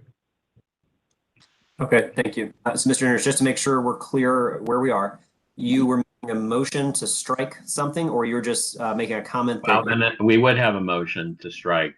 I'm sorry, if that would be the appropriate time to strike the I-495, I-270 recommended preferred alternative from the conformity analysis inputs. I'll second that. Emmett Jordan in Greenbelt. Got it. Mr. Jordan, hold on just 1 second so I can make sure that we're properly on the motion, and then I'll turn right to you for a second. Conti, I just want to make sure we're crystal clear, and I think I see legal counsel give me a thumbs up, that we have the motion, so this is the time if you wanted to make a amendment to that, so the motion to strike. So I'm hearing Mr. Enrich make a motion to strike. Exactly, that is the process. Okay. So we will, the maker of the original motion, which would be you, and the person who seconded it, that would be VDOT, would have to first decide if the motion that has now been amendment to the motion that has now been made by Montgomery County and seconded by Greenbelt, would that be considered friendly? If it is considered friendly, then the original motion you made, Mr. Chair, will reflect those changes, which is the removing of the express lane projects from the conformity inputs that are part A. However, if the maker of the motion, original motion, which would be you, or the one who seconded it, that would be VDOT, if either one of them indicates this is not friendly, then the TPB would have to first vote on the recommendation to remove these projects. And Okay. so that's the process. That's helpful for the process. I would say, at least under my parliamentarian rules for the council, a friendly amendment can only be accepted if it's unanimous. If there's any objection to it, then it can't be friendly. I have a hunch because I saw Mr. Lewis's hand go up pretty fast. There's at least one objection out there. So that in my mind says that I won't accept it as friendly simply for the sake that if there's going to be, I want to make sure that people can have that discussion. Mr. Chair, as VDOT second, we do not consider this a friendly amendment either. Okay. All right. So just make sure the record reflects that Mr. Jordan had properly seconded it. So we now have the motion to strike this project in front of us. I saw Mr. Lewis's hand go up pretty fast, so let me recognize him. Thank you, Chair Allen. Obviously, MDOT has been studying this corridor for many, many years. The reversible lane solution that the county executive of Montgomery County proposes does not stand the test of time across the entire 25-year planning horizon of growth along that roadway. It will not. The other part of it is there's no way we have to fund this if we don't move forward with a P3. And obviously, as we've discussed in earlier meetings, the congestion issue is a significant issue to the future growth of the region. And this project by itself does not make a significant contribution to greenhouse gas emissions moving forward. There are a lot of other things that we're going to be able to talk about as part of Part B that MDOT is supportive of tied to this discussion. I'd also like to add that replacing the American Legion Bridge only is not going to solve the corridor issues related to congestion. I'd also add that asking the federal government to pay for a road project, the American Legion Bridge, will crowd out funding that we'd like to ask the federal government for transit projects that so many entities, including MDOT, supports. So it's not a question of roads or transit. It's both.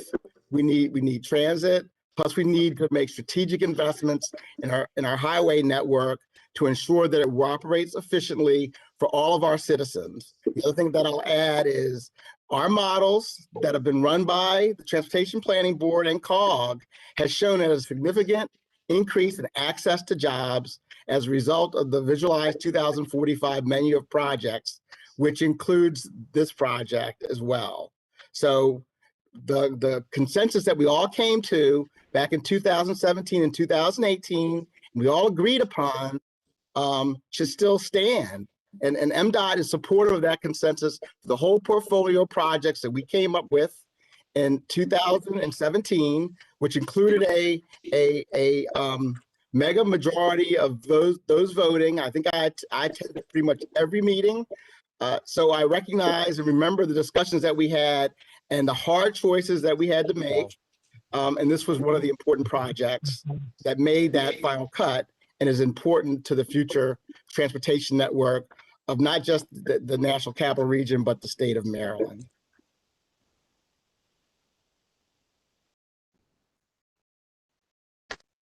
Okay, thank you, Mr. Lewis. Is there any further discussion? Mayor Newton, I see your hand up. Thank you, Chair, and my thanks to Mr. Ehrenreich and the county executive for this.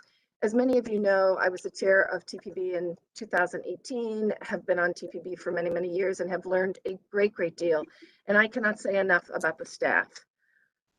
They are amazing. You all are amazing who are on here. I will say, however, that this plan for 270 does not take into consideration what we have just learned through the pandemic. The city of Rockville has been trying to get answers. We've tried to get analysis. We've tried to do a lot of things with MDOT SHA for many, many years. And in fact, we unanimously, the mayor and council, and if you know anything about Rockville, that doesn't always happen. The mayor and council unanimously, along with our DOT staff, support the county executive's request.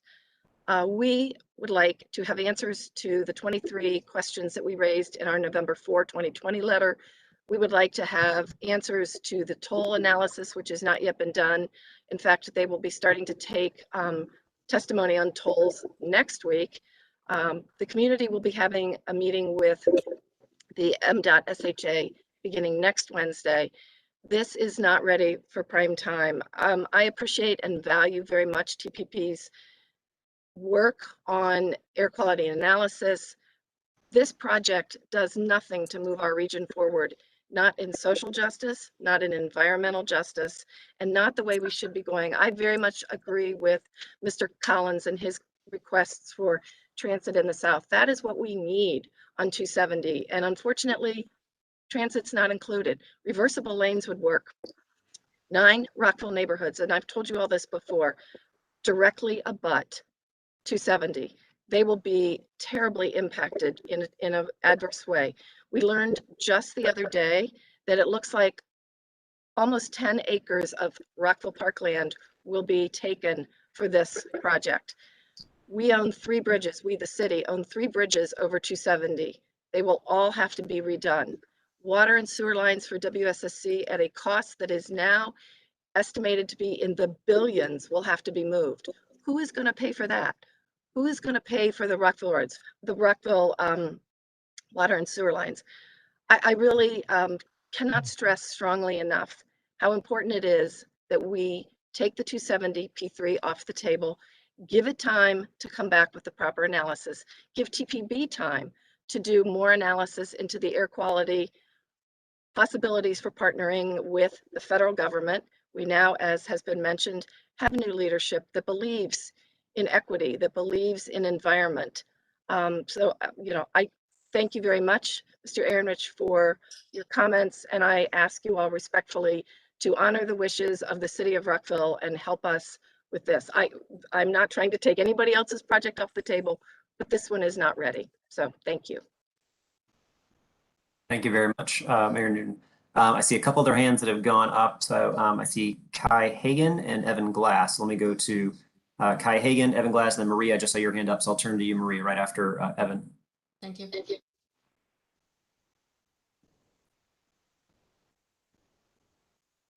Kai Hagan, are you there? Can you hear me?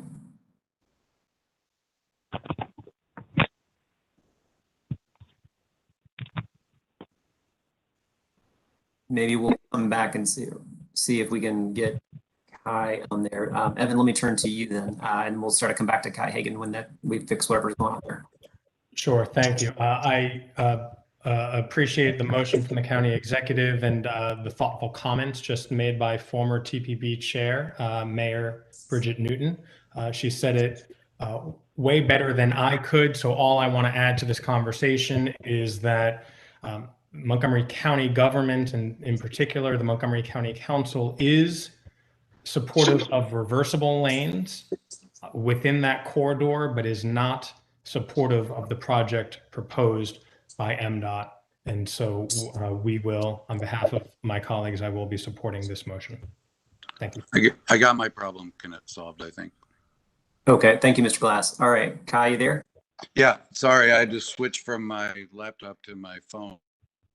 I don't know why it did on me, but anyway, I'd like to understanding removing this from the plan would have zero effect in any way on Kai, you seem to be cutting in and out a little bit. Connection. Shoot, can you hear me? Okay. I tell you what, Kai, let me do this. Let me move to the next person while we try to make sure we got a good connection for you, and I'll come back around to make sure that we can hear from you in just a moment. All right, excellent. So I think I had Maria next, and then I saw Patrick Rohan put his hand up as well. So Maria. Thank you, Mr. Chair. VDOT supports in keeping the Maryland project in the air quality conformity plan. This is something that we have been working with Maryland for several years. That would complete the Virginia Express Lane network, and that would provide much relief to the American Legion Bridge. In addition to that, Maryland is bringing in private funds that will not have to be funded by public monies. At this time, I would like to also recognize Mr. Rob Carey from our Secretary's office, and he would like to address the board as well. Rob, are you there? Yes, thank you, Mr. Chairman. I just want to say on behalf of the Commonwealth that we strongly oppose this change. We believe that the benefits of the P3 model we've recognized in Northern Virginia on our express lanes and the relief they've provided for projects that otherwise would be unfundable without that private sector investment certainly warrant further evaluation moving forward with that project.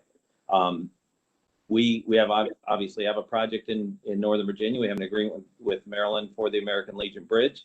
Our project, which goes to the American Legion Bridge, has substantial benefits, but with the P3 project in Maryland, the American Legion Bridge project as well, those benefits are really exponentially greater, and we would see tremendous benefit for doing that. So from our perspective, we think it's very important that this amendment not move forward. Thank you, Mr. Carey. Yep. All right. Thank you, Maria and Mr. Carey. Let me turn to Patrick Rohan. I think I saw your hand up next, and then Kai will turn back to you right after that. Yeah, thank you. I don't have much to add to the comments of the folks who spoke on this previously in support of this amendment. The city of College Park has consistently been opposed to proposals to widen the beltway. The fact that, and I do appreciate that the area east of the 270 spur through College Park has been removed from the plan, but that doesn't change the fact that this is a bad proposal that will not address congestion, and it will not improve our air quality for the region. So I support this amendment. Thank you, Mr. Wohan. And then Kai, let's see if we got a better connection now. I'll turn to you. All right, this is the third device I'm trying. Can you hear me? Yes, good. Okay, yes, thank you. Yes. With all due respect, Mr. Lewis, he referred to votes that were made in 2017 and 2018 and staying consistent with those. I would just point out that the plan that we're removing or not removing was not what it is now then. It's been a constantly changing target. There are all kinds of issues. Bridget and others have raised just some of them. But I think any vote that was made based on any assumptions or knowledge that we had in 2017, 2018 don't relate to this particular constantly changing, problematic, politically divisive project. I mean, when I spoke in front of the Board of Public Works, I made the point that of all of the options that we had on the table, that Governor Hogan had on the table, he literally picked the single worst one from a climate change perspective.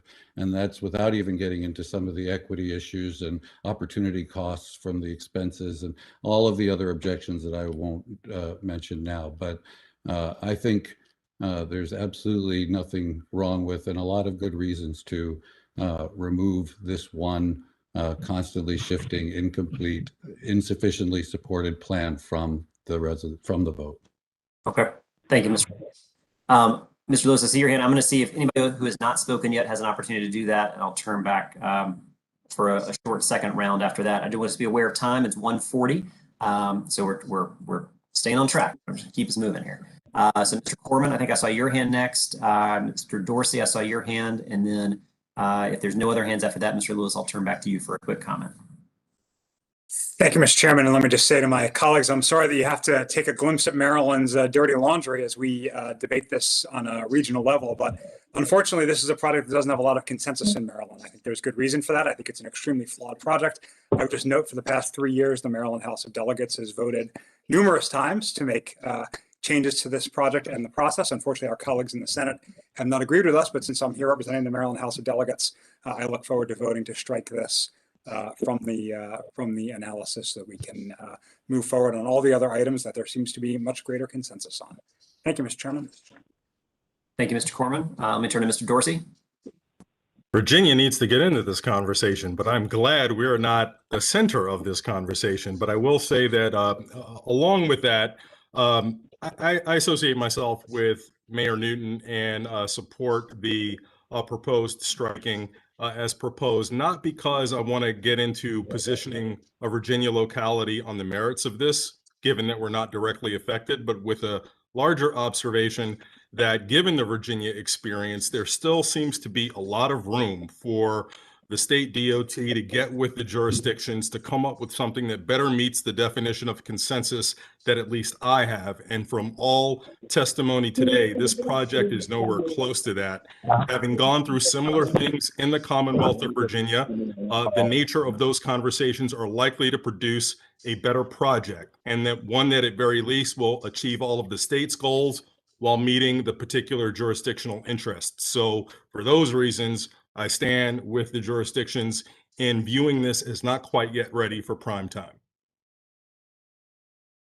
Thank you, Mr. Dorsey. And then I don't see any other hands on first round.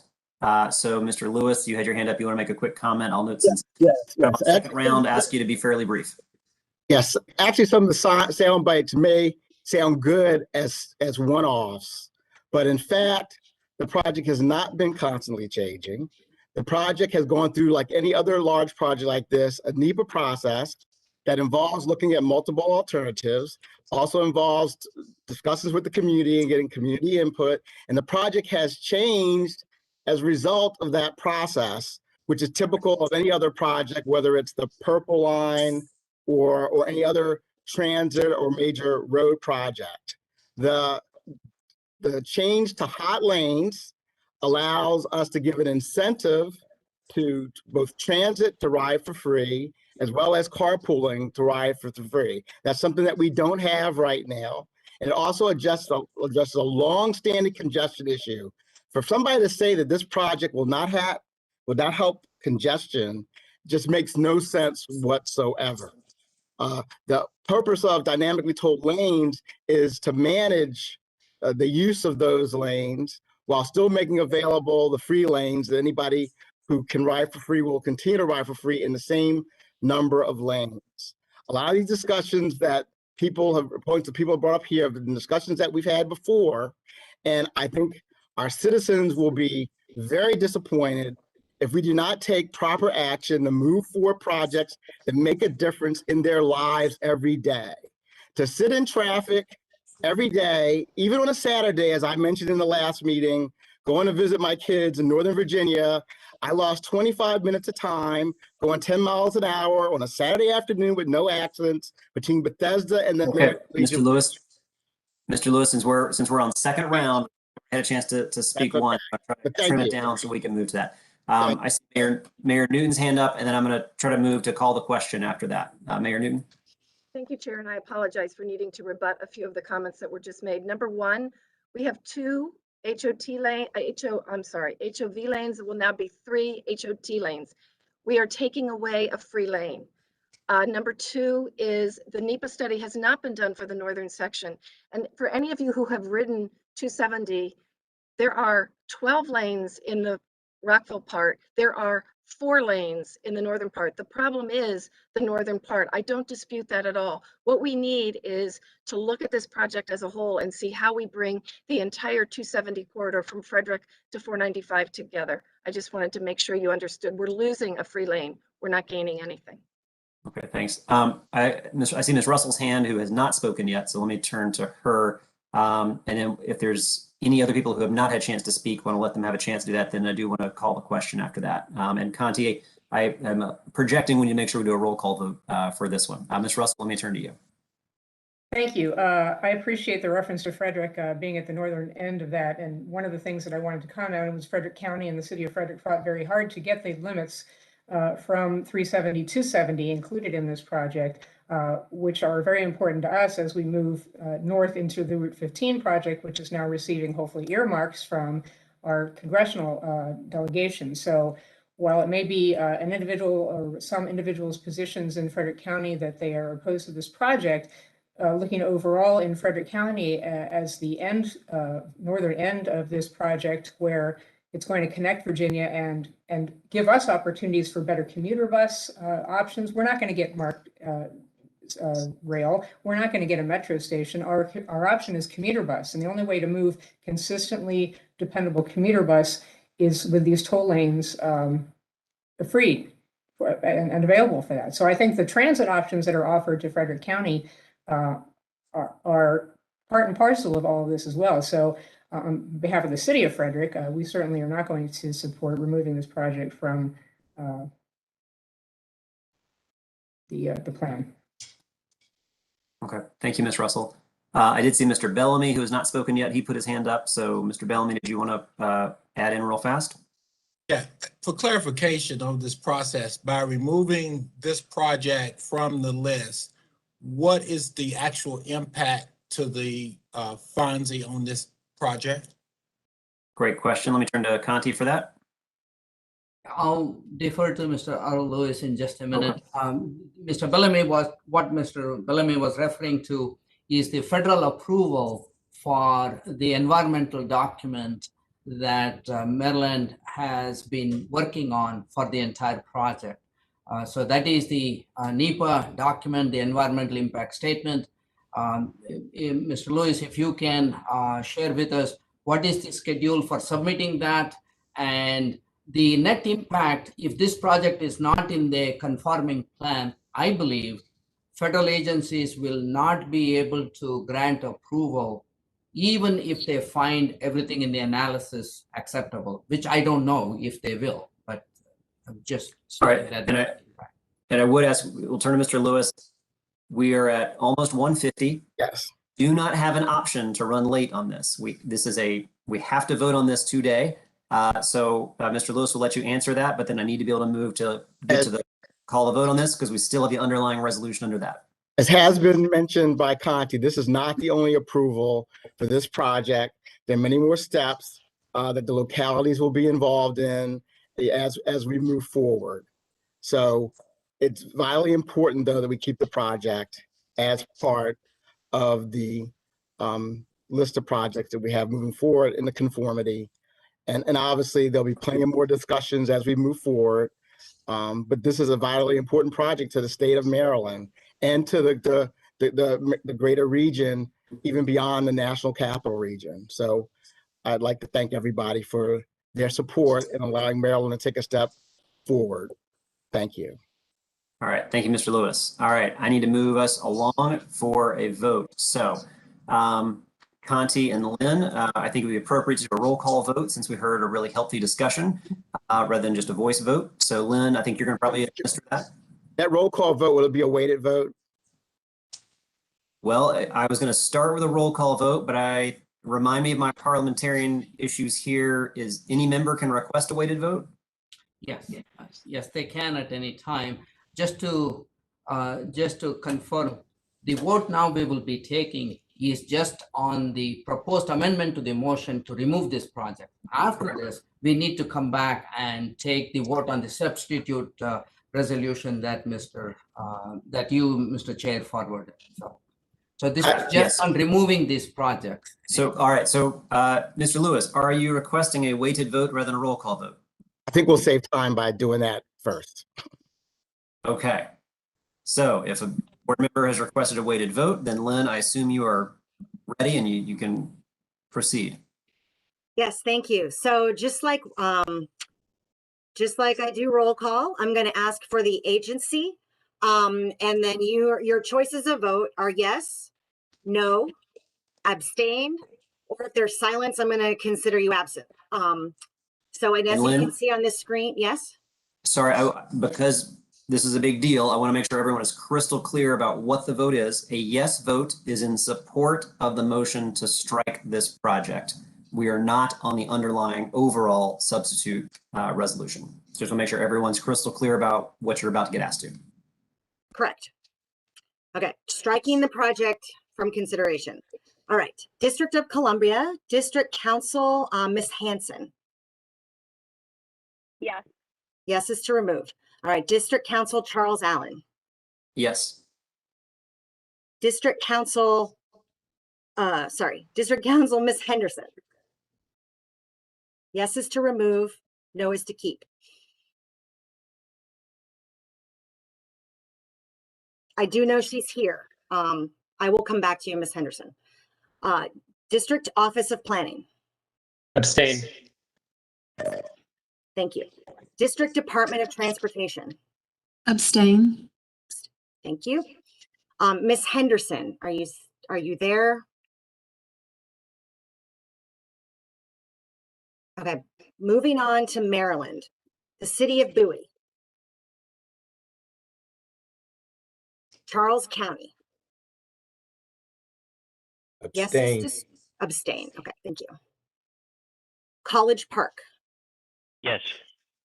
Yes is to remove. Thank you, Patrick. Frederick County. Yes. Yes to remove. City of Frederick. No. No. City of Gaithersburg. Did Neil come back? I know he left. Okay, absent. City of Greenbelt. Yes. Yes to remove. Thank you. City of Laurel. Yes.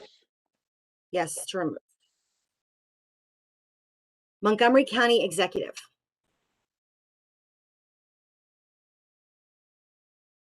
Gary. Yes to remove. I'm sorry. Yes. Okay, thank you. Montgomery County Legislative.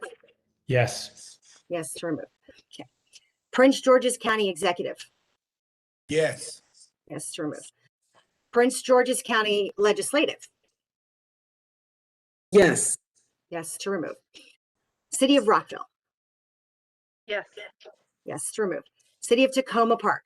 Yes. Yes to remove. Maryland House of Delegates. Yes to remove.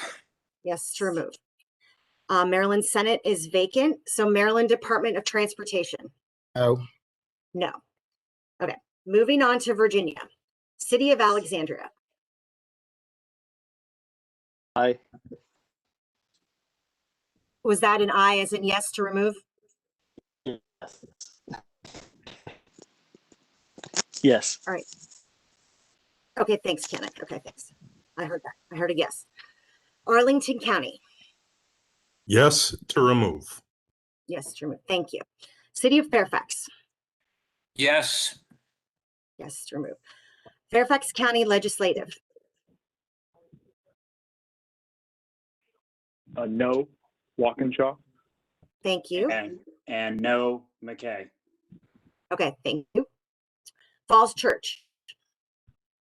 Abstain. Abstain. Okay. Fauquier County. Also abstain. Thank you. Loudoun County. No, Letourneau. Thank you. And no, Umstadt. Thank you. City of Manassas. No, Pam Sabeski. Thank you. Manassas Park. No, Jeanette Rischel. Thank you. Prince William County. No, Wheeler. No, Thank you. Angry. Thank you. Virginia House of Delegates is vacant, so Virginia Senate. Marsden votes no. Thank you. And Virginia Department of Transportation. Vida votes no. Yeah, that's right. Okay. That concludes the proportional vote. Just for technical information, WMATA doesn't have a proportional vote. So I'm going to ask staff to run. They probably already have the numbers. If you could give us just a minute or two to calculate. Thank you, Chair. Lynn? Yes. I didn't know that Neil had stepped away. This is Dennis Enslinger from Gaithersburg. So we are present. And remind me, a vote no is to... A vote yes is to remove the project. A vote no is to keep the project in the analysis. Gaithersburg votes no. Gaithersburg votes no to keep the project in the analysis. Okay, guys, I need you to recalculate. Thank you.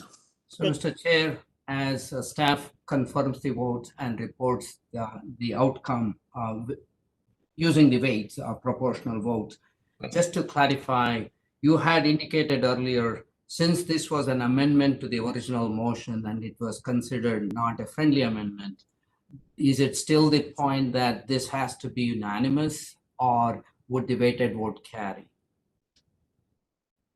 Are you asking me or legal counsel that? Yeah, I was, you had mentioned that that was your sense, so I'm going to ask the legal. Yeah, I'm sorry. I was saying from my own parliamentarian rules at the council, I could not accept a friendly amendment if there was one objection to it, which just means that it put it back out for a vote. So that's at least parliamentarian that I'm used to. Okay. That's here. To the precise point, Mr. Chair, a weighted vote is what will be dispositive here, not a unanimous vote. That's my, okay. Thank you, Sharon. Okay, I do have the results. So the results are the yeses win, which means that this project, when the next motion happens, it will be the entire package that was reviewed without the IT-7 and I-495 project. All right, thanks, Lynn. And do you need, from a reporting it out perspective, do you need to share what the weighted margin or results were? It's just a yes or a no. It's yes or no with the calculations. It's around 9.2 and 5.7. So that's how it, 9.2 is yes and around 5.7 is no. Okay. I just want to make, it'll be important for the record just to know what that was. Okay. All right. Okay. So from a process standpoint, so that motion to strike then carries. Yes. So with that motion now off the table, we are now back to our underlying substitute motion. Or sorry, substitute resolution. I mean, it's already been moved. So unless, Chair, you want any further discussion, you can call the question and we could do either a roll call vote or a simple vote. Right. All right. So let me next, though, turn to see if there was any other comments on our I feel like we've talked about it a good bit. I just want to make sure on our substitute resolution, if there's anything further before we move to a vote on the substitute resolution. I see Mr. Lewis's hand. Let me recognize you. I think the region has made a very bad decision regarding not moving forward with a project that would make a big difference to a lot of people. And it's going to be very difficult, if not impossible, to find alternatives that would do anywhere near as much to help hundreds of thousands of people in a period where it's getting more expensive to buy homes in the inner suburbs, and people, by their financial situations, especially middle and lower income people, have to move further out to be able to get to jobs.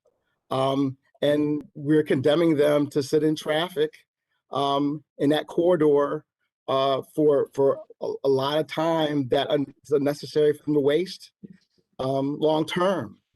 And it just is it just doesn't make sense to me. But we'll move forward and do what we can.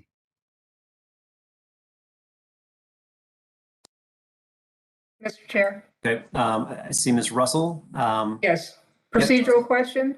Yes. I'm just wondering that once a weighted vote has been made, can there be a call for a roll call vote after that, or does a weighted vote supersede that opportunity?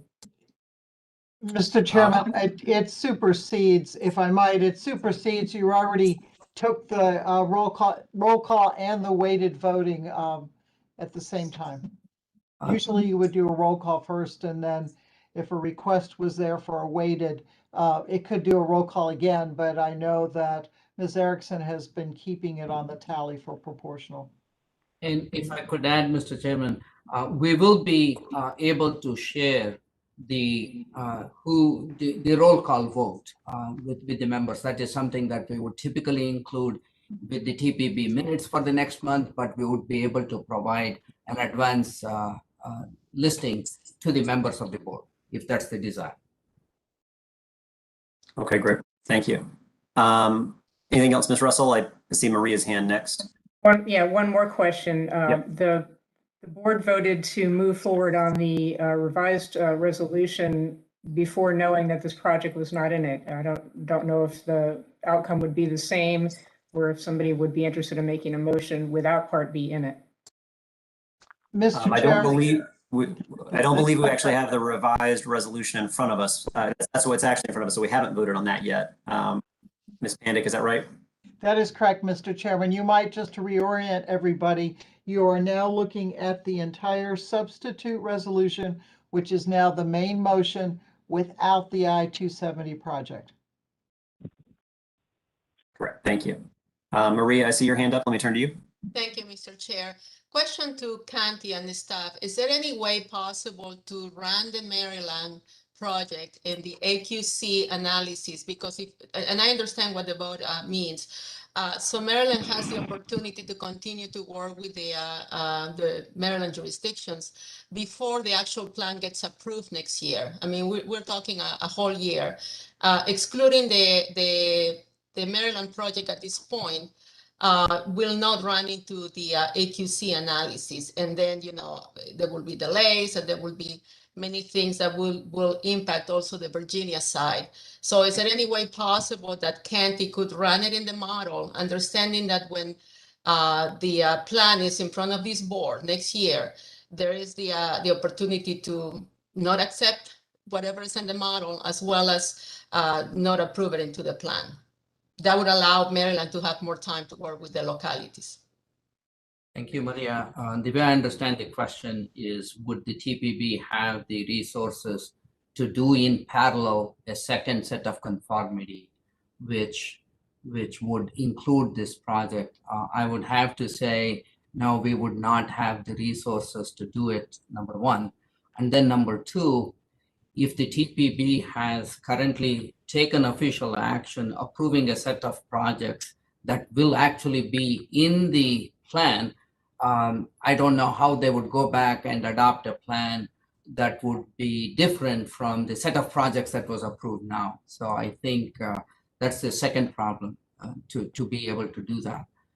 Having said that, I think I heard Mayor Newton say, and then Mr. Darcy share his Virginia example, that there are issues that are to be resolved, and if those are worked on and if those are resolved, the project could come back to the board, and that could be as early as next year for an amendment. It would to do it simultaneously is where we run into both resource issues and approval issues.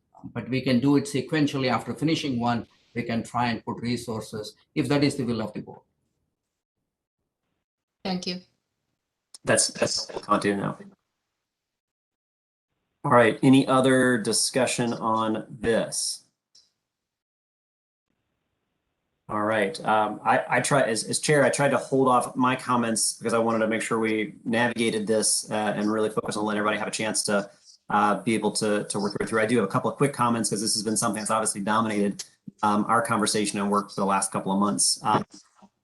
As I think about totality and incompleteness here, I think the board has really been working hard to push through a more thorough climate change analysis for our regional transportation plan. I really appreciate the hard work, frankly, of a lot of our board members across the entire region in working together to you want to call it land the plane, but be able to come up with what is the substitute resolution in front of us. I'm really grateful for our partners in Maryland and in Virginia for the hard work in terms of getting us there.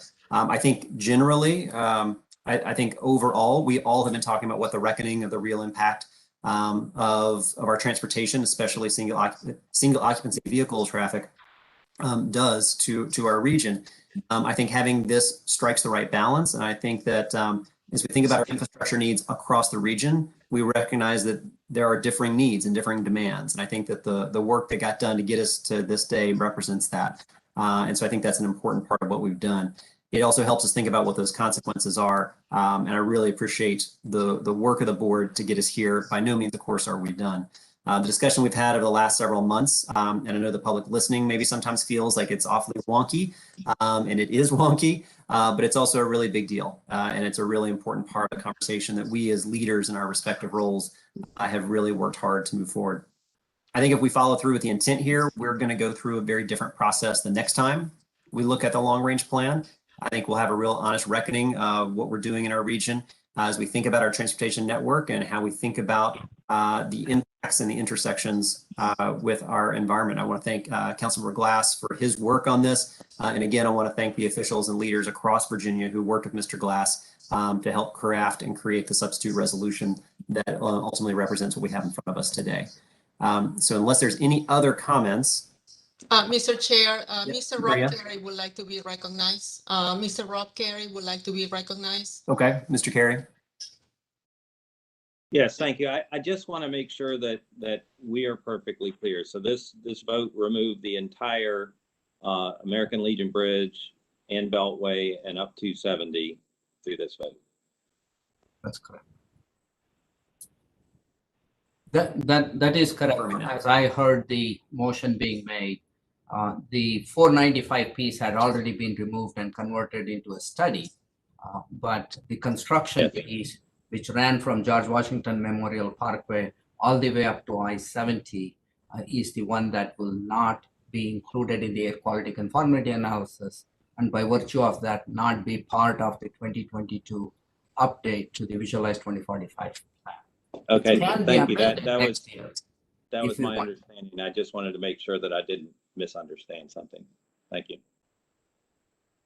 Mr. Chair, Dave Snyder. Hello? Mr. Snyder, yep.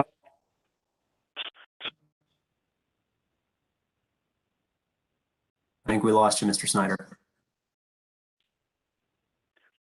All right, we're a little after 2 o'clock and I don't want to start losing people. So if there's no other comments on the underlying substitute resolution that's in front of us, I'd like for us to be able to move to call that question now.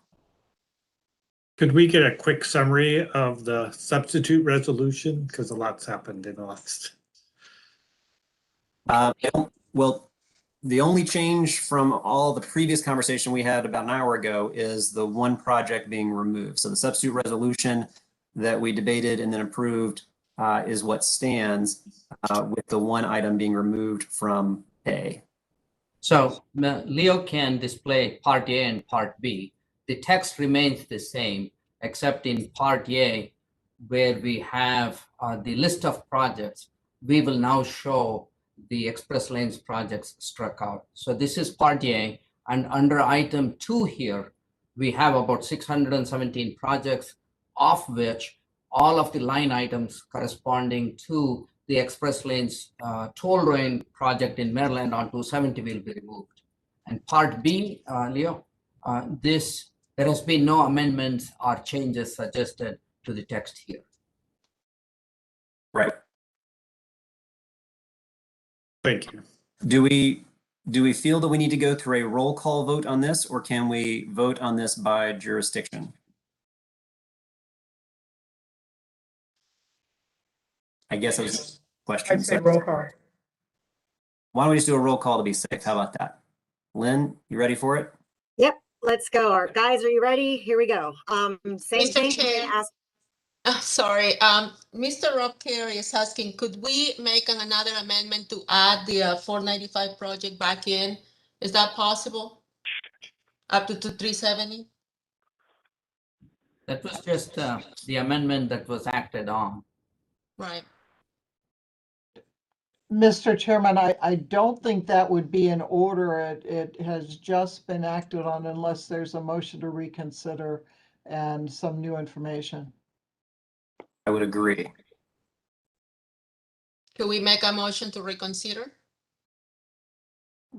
No, the prevailing side has to make a motion to reconsider. Or there has to be some information that's presented itself. They're saying that basically that's what was. Mr. Carey, I think you're unmuted, just so you know. Okay, so I think we have called the question for a roll call. So Lynn, let me move to you now for a roll call vote. Yes, and this, Was there actually a motion made? I'm sorry, we kind of jumped from the voting on the one motion to roll calling on. Yep. So I So mean, to my earlier question, I guess, whoever makes the motion, I mean, the resolution that we're considering now was placed on the table with the understanding before that the project was in it. Now, there may be some different sentiments about how people may be able to support the entire resolution without that project in it. I'm going to ask Ms. Pandick to confirm for me, but the substitute resolution was properly motioned and seconded. So that became what's on the table. Yes, Mr. Chairman, I Made on think top of maybe that. what is a bit of confusing is that since the substitute motion was approved to be the main motion, so you no longer need to refer to it as the substitute motion. And that is what you're voting on now without the I-270 corridor. But it was properly moved and seconded, correct? That is correct. Yes, sir. I'm sorry, I Okay. missed that. Could you repeat who the mover and seconder was? Charles Allen was the mover and Maria Sinner was the seconder. No, with respect to the substitute motion becoming the main motion, I believe it was Mr. Glass with Ms. Sebeski. Mr. Chair. Oh, all right. Let me just anticipate another question from a parliamentarian perspective. Just because there's been an amendment to something that was properly moved and put onto the table does not, I'm unfamiliar with ever hearing this, that someone who is an original mover or seconder can somehow rescind that because it's already been moved onto the table properly. And that may You are correct. Okay. So there's no ability to rescind something just because it got amended. All right, Maria, you had your hand up? Yeah, we would like to, and I don't know what is the proper time, would like to reintroduce the portion of the P3 project that includes the American Legion Bridge all the way to 370, not the entire length. Is that something that we can propose at this time? Not the entire length that is in the current strikeout motion, but a portion of it that includes the American Legion Bridge. Well, let me ask our legal counsel this. So we had called the question, we had moved to a roll call vote. So that's what was in front of us. That is correct, Mr. Chairman. If in fact you are proceeding with voting on the question, unless the roll call doesn't proceed, then an amendment would not be appropriate. Otherwise, VDOT's amendment appears to me to not be the same motion that was already voted on, and so it would otherwise be appropriate. But you have called the question unless the chair is going to be overruled and you proceed to consider the amendment. I mean, I believe, and I'm going to look to my legal counsel to help guide me on this. I called the question and we began the roll call. And are you concurring with that? I am that Ms. Erickson was starting off to do that. So I would say, yes, sir, you are correct. You can certainly rule that the roll call's been appropriately called and the process of voting has started. That is an appropriate action by the chair. All right. That is what I believe where we are. So we are not able to bring in another motion at this time. So Ms. Erickson, why don't we proceed with the roll call vote? You're muted, Ms. Erickson, I think. Thank you. Sorry. So this is to approve resolution R19-2021 with no I-270, I-495 project in it. All right. So a yes is to vote to approve the resolution. I'm going to start with the jurisdiction and then your vote choices are yes, no, or abstain. District of Columbia, Ms. Pinto and Ms. Hanson. Abstain. Abstain. Thank you. District Council, Charles Allen. Yes. District Council, Christina Henderson. DC Office of Planning. Yes. District Department of Transportation. Yes. Thank you. Okay, moving on to Maryland. City of Bowie. Charles County. Yes. College Park. City of College Park votes yes. Frederick County. Yes. Kai Hagan. Thank you. City of Frederick. Abstain. Abstain. Thank you. City of Gaithersburg. Yes. Yes. Thank you. City of Greenbelt. Mr. Chair, Yes. I'd hate to interrupt, but there was the motion that Maria made was to take, add back in. I'm sorry, I don't know who's speaking right now. I can't. And green, I'm sorry. This is Rob Carey from VDOT. The motion that was made original motion was the Beltway 495. The motion was Airplanes out of and order, bridges. Mr. Carey, as are you. Mr. Carey, But Mr. Carey, Mr. Carey, we're in the middle of a roll call vote.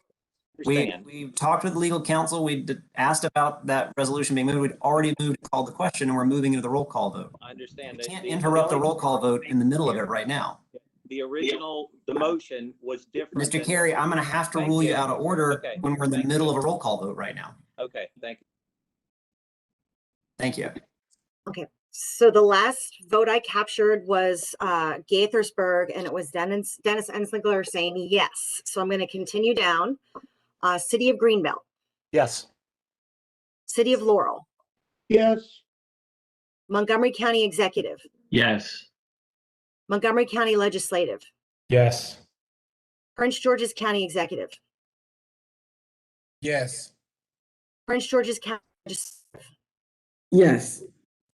City of Rockville. Yes. Tacoma Park. Yes. Maryland House of Delegates. Yes. Maryland Senate is vacant. Maryland Department of Transportation.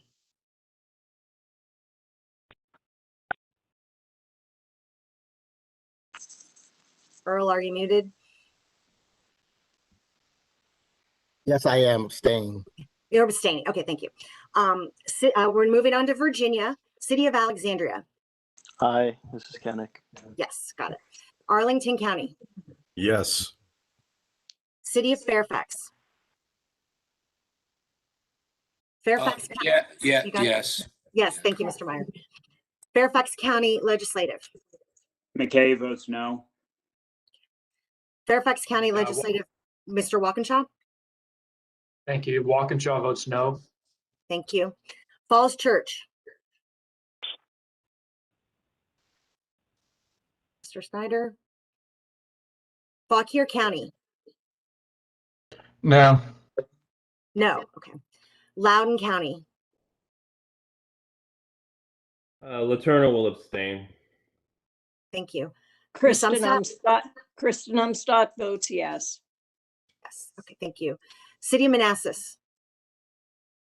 City of Manassas votes yes. Thank you. Manassas Park. Manassas Park votes yes. Thank you. Prince William County.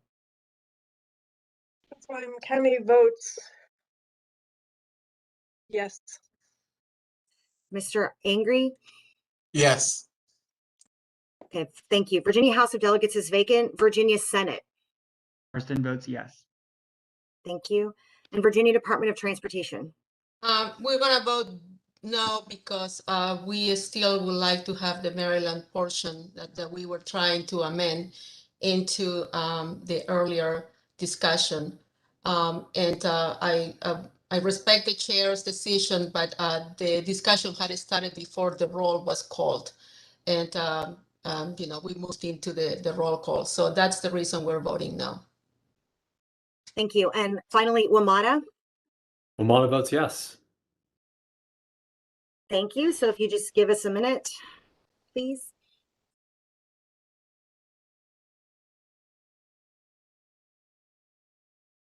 And Mr. Chair, this was not a weighted vote, but we do have a roll call vote. We will be reporting that first, unless there's a request to consider a weighted vote. Lynn? Yep. Okay, So thanks. we have 26 yeses and 4 noes and 4 abstentions. 5 absent. So the yes, this motion passes. Thank you, Lynn. Did I hear that correctly? 26 yes, 4 no, and 4 abstain. In other words, a weighted vote can alter the outcome there. Yes. Okay. Yeah. All right. I appreciate appreciate it. All right, well, with that then, it is now 2:20, so we did run over, but that is okay. So first off, my thanks and appreciation to everyone for extending your time to make sure that we can get through this. I want to thank TPB staff in particular for an incredible amount of work over the last several months and working sessions and all of our meetings to get us here. So I know we don't always get to thank the TPB staff, but I know there's a lot of hard work that we haven't seen that always is behind the scenes. So thank you very much, TPB team, and for that. That is going to conclude the action items on our agendas today. And recognizing the time that we've gone over, I'll try to wrap this up. But I want to thank everybody for their participation. I think we have, even though it is obviously a little bit contentious, I do think we have taken today collectively a very significant step and a meaningful one in helping through our region's long-range transportation plan, building on what we did in 2018.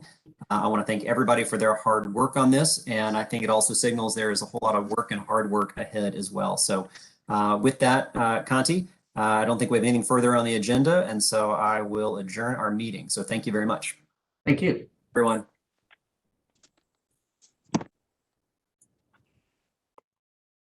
Nice job, Leo. Thank you.